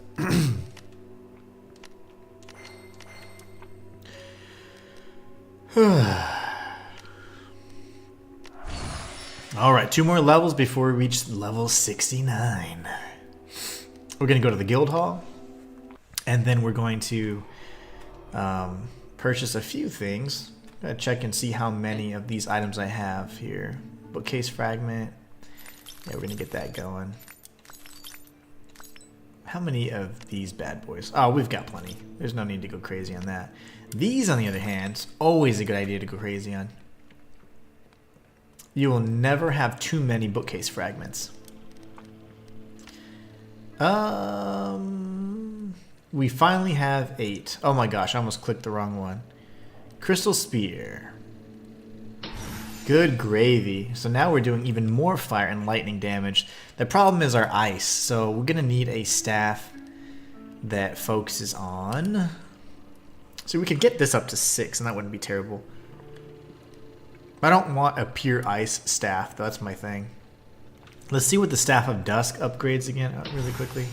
Ice isn't bad. It actually likes ice. And earth, which isn't terrible. And arcane. That's interesting. That's interesting. Common Resonator. We got the... where's the Triad branch? That one's good. That one wouldn't be bad. Ferryman's Finger. That would probably... Ooh, so it just sucks at fire, but... and earth, so that's my thing. I like using both of those. This is good at fire, lightning, and ice. There you go. Not a bad idea, because I'm not using anything else. I mean, the earth is something I am relying on quite a bit, but we could just use this for this particular area. You know, go purely lightning and ice. This one will be good in general with everything. So you could bump this one up. Fire, lightning, ice, and poison. And earth. So every single one of those. Let's see how much of an upgrade you get with this, though. That's not bad. That's not bad. And then, of course, Frostwood's going to excel in ice. You know, it'd be funny if I go almost pure ice. But I think I'm going to do this. We're going to go with the first Triad Rod. Ooh, no, the other one. I'm sorry, the Elemental Scepter is what I meant. This is the one we got from Mesron's place. And because we're not using any Arcane, Holy, or Dark, at least from an offense perspective, this could be good. 4, 5, 6, and 7. Oh, yes. Yeah, that's good. So let's use the Elemental Scepter now. Kind of changes the look up, too. So we're going to the Elemental Scepter now, which is sexy. And then... we'll be dealing... So let's see, what do we change here? I want some fire defense. Magical defense is 9. So that's probably going to give us the highest magical defense, honestly. Yeah, it is. No worries. And then from the spellbook perspective, we can go and check that out in just a moment. But yeah, this staff looks sick. What we are going to do is we're actually going to go ahead and head over to the grotto and change out my look as well. I think it's time we change the the dye. There's a few ways to get there. This is one way to the docks, and then we just need to go to the grotto. The grotto is just around the corner. And then what we'll end up doing is we'll close out a few more of the little mini quest lines, and then we'll be able to start anew. And the Cradle of Doom. Test out how good our ice spells are. Alright, so now that we're in the grotto, we can see all the additional dyes we've obtained. And this is going to be the white dye we're going to get from one of the last areas. So you got this. I mean, that's very fitting, right, for the fire area. Or you have this. And the funny thing is, I don't remember the names. You have to go look at the names in the menu. They're not in this little list here, but... you know, honestly, the blue one list looks so good. Let's see, this is what we're going to do, though. We get a better look at it like this. Okay. So that's the indigo, I believe. I was running with the crimson for the longest time. It's just my black and red are my favorite colors, and it was red and black. It's like close enough, so I just like, let's do this. Black is going to be kind of like the original. This is silver. I ran with silver the whole time. It looks gold right now because of the lighting, but this is actually gold. And then there's the fire. I think it's like Fire Weaver or whatever. And then you have Spirit Weaver or Dream Weaver. This might be Spirit Weaver, and this is Dream Weaver, I think. So yeah, pretty cool. What do we do, guys? What would look really nice?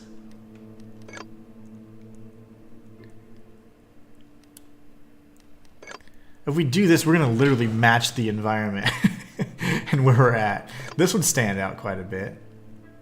So I guess we could do that for now. Not a big fan of green, but I do want to showcase some of the cooler skins. And then we'll end up with gold, I think, at the end. We'll end up with gold, so we can look really cool. But yeah, this looks good. I like it. All right, so we can just leave.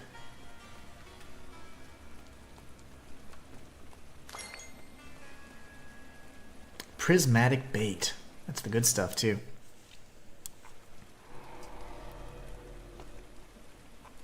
Trying to think of where I was going to go next. I had it in my head. Oh my gosh, where were we going to go? Oh yeah, that's right. We're going to go back to the library, and the reason being because we have a few quest lines to close out. So technically we can just go to the Church Undercroft and head straight through outside the Craglands and go to the Hunter's Lodge.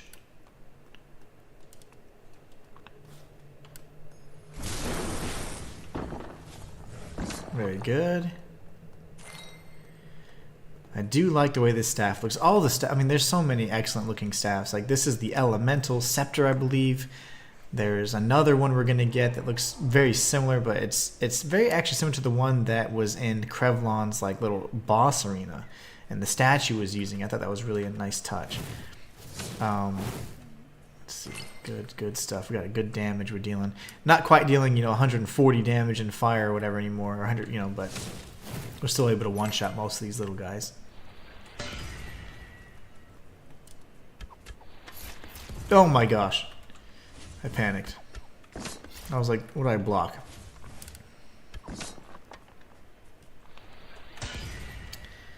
And another landmine. And another.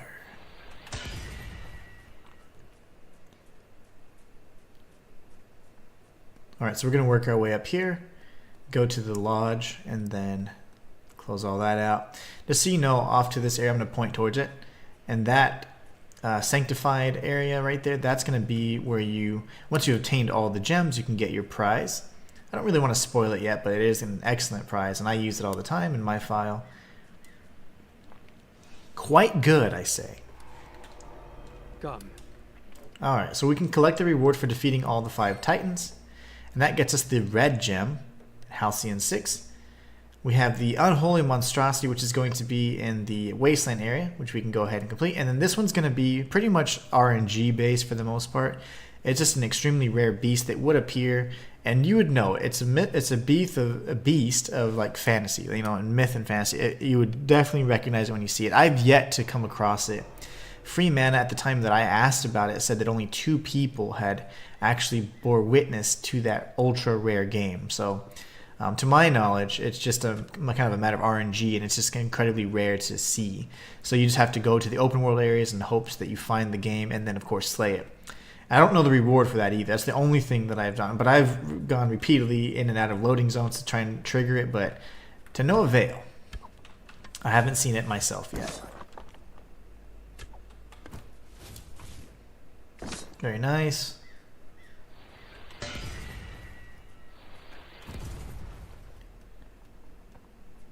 Okay, that's not gonna blow up. Good.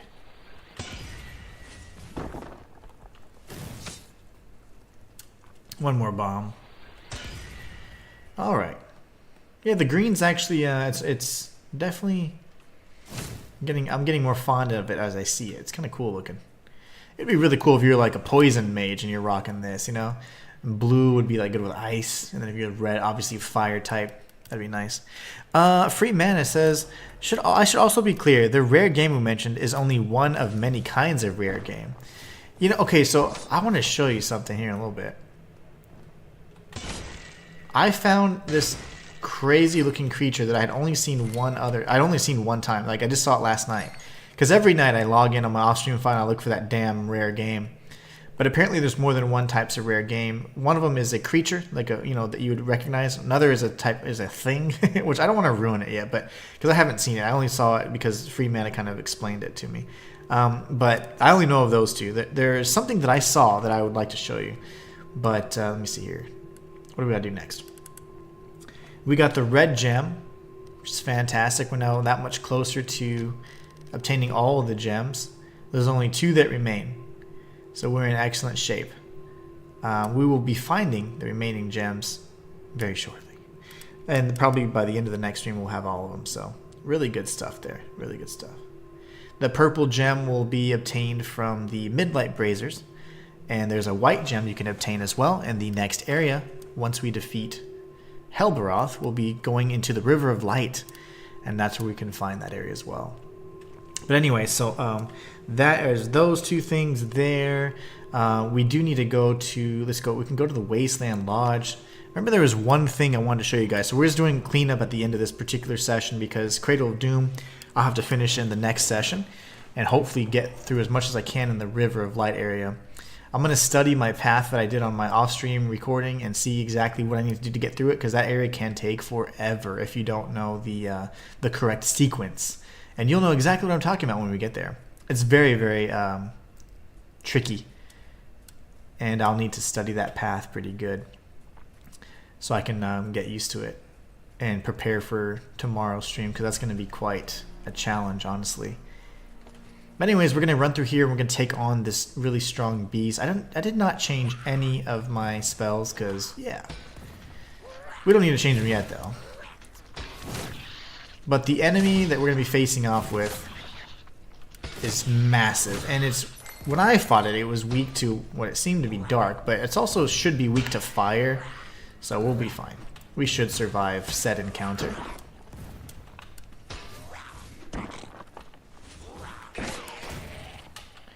It just keeps flying right over my head, so I'm not getting the parries. But that's fine. I'm not farming for the parries necessarily. I'm just like, I'm expecting them. Alright, and you? Would you like to engage in battle? And then the little wannabe mage guy. Looking for the dudes in the chairs. Those guys are terrible. Alright, so what we want to do is find like the big open area. Remember I pointed it out in the previous episode. There should be a cube enemy off in the distance. And then we're going to grab the loot that I missed in that last one. Oh, lovely. And there you go. Zulon's Beak, baby. Zulon's Beak only run? Can you imagine? That'd be funny. There's the enemy right over there. We got to be very careful though. I'd much rather fight this creature first. So I'm hoping if I don't look at it, it won't hurt me. It's like hiding your head under the covers. Alright. I did not hit him. That sucked. Yeah, no. Don't you dare. This dude's doing all kinds of crazy stuff. Just keeping him stunned. And he'll start rolling away. And this is why I like the hammer charm so much. Tied with geomancies, I mean, that's what you're going to do to most enemies. You're going to stagger them indefinitely and completely take them out of the fight. But here off in the distance, we're going to see this big ass thing. And let's see. I do have fireball, so maybe this will do the trick. This is a larger variant of the enemy that we faced off with previously. Let's see. I didn't do this last time, so I was just seeing it. Well, okay, yeah, it didn't seem to work. Oh! You know, normally you can mess with the eyeballs, so that's why I was checking. I don't know about this one, so we're just going to fight it the old-fashioned way. But yeah, these kind of, you fight them the same way. Let's see. We have holy water in the event we need a heal. I'm going to do this. Heal. Wait for the lightning strike. Dodge through it. Get the iframes. And then we're just going to kind of keep spamming our fireball. I use at the time Death Ray. And Death Ray can pretty much melt most enemies that are going to be stationary and stay within its hitbox. So it just completely melted it. But you can also use fire spells. And even geomancies work pretty well. I got hit right in the face. With this boss, you just do not want to get close. You only want to get close enough so that you can attack it. When you're in range, you're fine. Continue strafing and then just stay out of the range. And then occasionally dodge through. That little scanning strike's a lot slower than you think, so don't do what I'm doing and dodge prematurely. But we got a dark crystal for our work, so that's the, you know, the mark vanquished from that particular fight. Now we can do this. We're going to go ahead and top off. And we're going to sprint over to this side because remember I missed the one item. And I hate telling you guys we're going to do it. And I completely forgot. So let's see. They're not going to aggro. That's great. We're going to make our way beyond this maze. And remember, as we approach the green crystals, then we know, okay, we're going towards Mesmeron's lair. So we're going to have another of the cube dudes, which is going to kind of be a way to know that we're in the right area, kind of. Like the maze is kind of the main point of reference here. Zulon's beak, that parry is just so crazy. Crazy strong. And then you're going to see the arches. That's where you want to go. Not quite the golden arches of McDonald's, but much, much more satisfying. Alright, we're going to go in here, take out this guardian. There's two of them, so make sure you don't just go crazy. They're incredibly susceptible to like stagger, so there you go. He got in close on me though, so that kind of threw me off. Try and do this. I used all my stamina because I was sprinting over there. This is an open world area, but even so, I had no stamina, and then I was like, oops, trying to cast. And if you do that, you don't have enough stamina to cast spells, so be careful. There you go. We're going to do one more. He's dead now. There should be a golem to our right in just a moment. There's got some big guys as well. Those are the big bugs. But this is he's again not very weak to anything we have equipped right now, unfortunately. This might do the trick. No, he's strong against that as well. Someone's calling me. I don't know why. Everyone wants to call me only when I'm working. He's gonna jump. We didn't quite get the parry, unfortunately. We got it there, though. We got punched in the face there. No worries. And the parry. And we'll heal.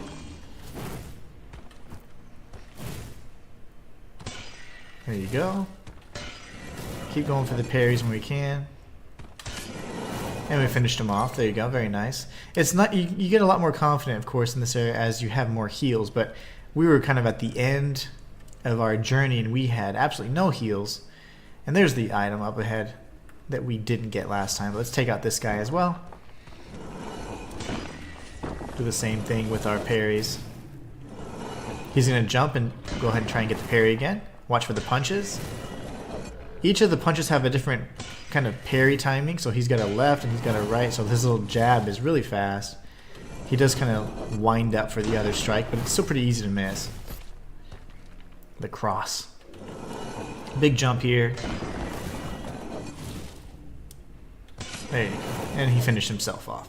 So this is the item that we didn't get, the smelling salts, and then this right here is going to be the arcane cube. So those are the items that we didn't obtain and didn't come back for because we were just in trouble, you know. Anyway, so now I feel much better about calling this something akin to a 100% guide. Because yeah, as Freeman stated and clarified earlier, technically you do need to have a New Game Plus cycle to obtain the remainder of the spells, but alright, so now we switch out our spells and we prepare for... Actually, we need to learn more of these spells. Let me turn off my alarm before it goes off and starts yelling at us. And let's go into the cryomancies. So icicle is probably going to be something that's going to be useful. So we can learn this. Also, which one did I really like? Winter Bloom was fantastic.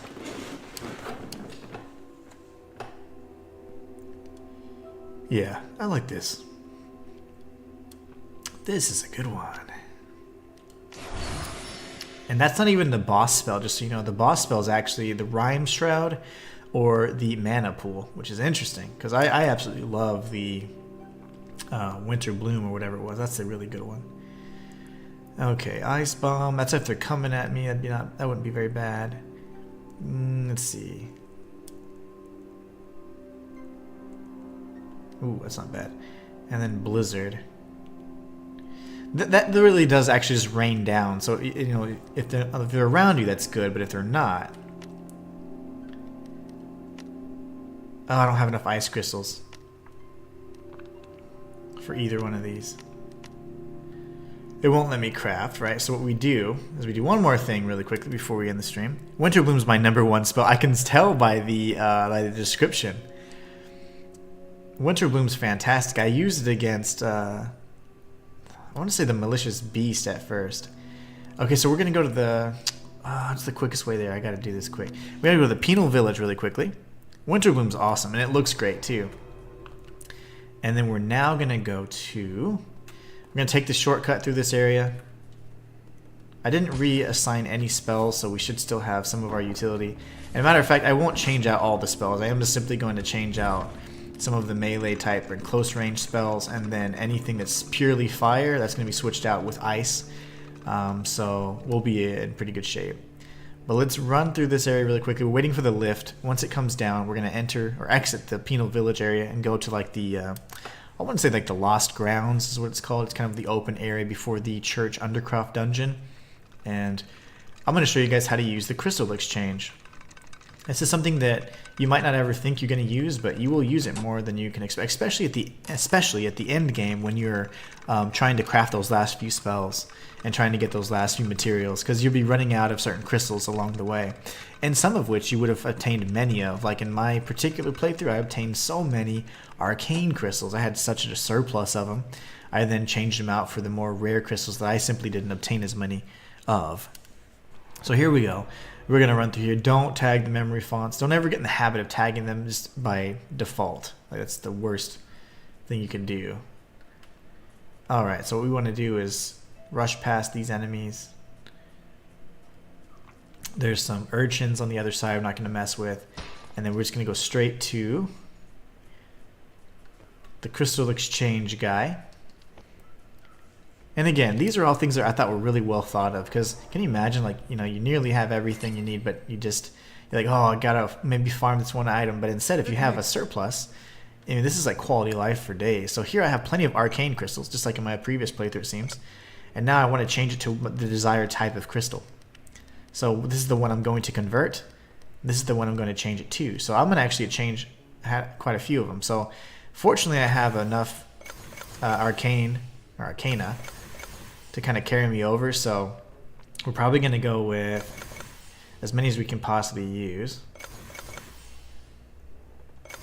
The reason being because I know that there's a third spell I wanted to use. I think it was the Glacier spell. It was like the little blade swipe. Okay, so here's what we're gonna do. Go here. Blizzard is okay. The thing is, the projectiles come directly down, so they have to be right on your ass. So, don't necessarily like being that close to an enemy if I don't have to be. And then here, Ice Bomb is if they come in close, but wouldn't be a bad thing to have, especially for the boss fight. But we don't have enough ice crystals again, so it's fine. We had quite a bit of different spells we can add to our repertoire. So let's do spell book. I'm going to change this for... Oh, did I not unlock that one? I wanted to unlock the... Here you go, Snow Flurry. This is going to be kind of your standard spell that costs no mana. I want that to be exchanged for the fire spell, because obviously those demons do get a little close, and it's quite easy to miss them. Okay, so here, I think Boulder's fine. But I do want to switch out these, so this is where, let's see, Glacier Bait seems pretty awesome, and then I do need something a little further out, so this will be exchanged for Winter Bloom, and then this is probably going to be, let's see, Frozen Arc or Icicle. So I want Icicle here, actually, because that's going to be easy for me to remember to cast in that way, and then Frozen Arc or Glacier Blade. Let's check out Glacier Blade. It looks pretty powerful. Frozen Arc is also pretty powerful, apparently. So let's take a look at both. Let's try out our spells really quickly and see how it goes. So Snow Flurry, you got to get in close. And then we got the Icicle, which is going to be it's fast range kind of spell. And then the Winter Bloom is amazing. Yeah, it does tons of damage. And then Glacier Blade. Yeah, I like that. I like that. So that's a pretty decent. And then Ice Dark Volley. I'm actually going to change Ice Dark out. That's what I'll change out. We don't have any other enemy. Well, you know what? I used Ice Dark Volley on Helbroth, and it worked pretty effectively. But maybe we change it out for, what did we have in lieu of that? Frozen Arc. I don't know. We'll keep Ice Dark, because that did build up that stamina meter like nobody's business. Okay, so I think for now that's an excellent stopping point. I need to head out now, so this is going to be a great stopping point. We'll finish up the Cradle of Doom in the next episode and hopefully get to the River of Light and beyond. Ideally, I would like to finish the stream by tomorrow, finish the series up so we can have a guide for you guys that shows you not only my playthrough of it, but kind of more of a walkthrough and a playthrough after, you know, seeing the game and getting familiar with the different mechanics and elements. And of course, best of all, having the devs show up and just kind of show support and give us these really cool hints and tips and tricks along the way. My gosh. But anyways, you guys are awesome. I want to say thank you all so much for stopping by today, taking time out of your day to help show support. Every time you guys do that, it allows me to continue living my dream of being a full-time content creator. So thank you all so much for that. If you guys haven't already checked it out, I do have the lore video for Codex Lost, and I would really appreciate you guys check it out. Looking forward to getting that one as much exposure as possible so that free mana can also kind of benefit from that, and people can truly see the hidden gem that this Souls-like is, the great addition to the genre. So anyways, you guys are awesome. Thank you all so much for being the best part of my channel. And let's see, Martin says, take care, mate. It was nice to watch a full stream for once. Night night. Take care, have a good night, get some rest. I know you got an early morning, and I'll catch you all tomorrow. Until then, it's the Inhuman One signing out.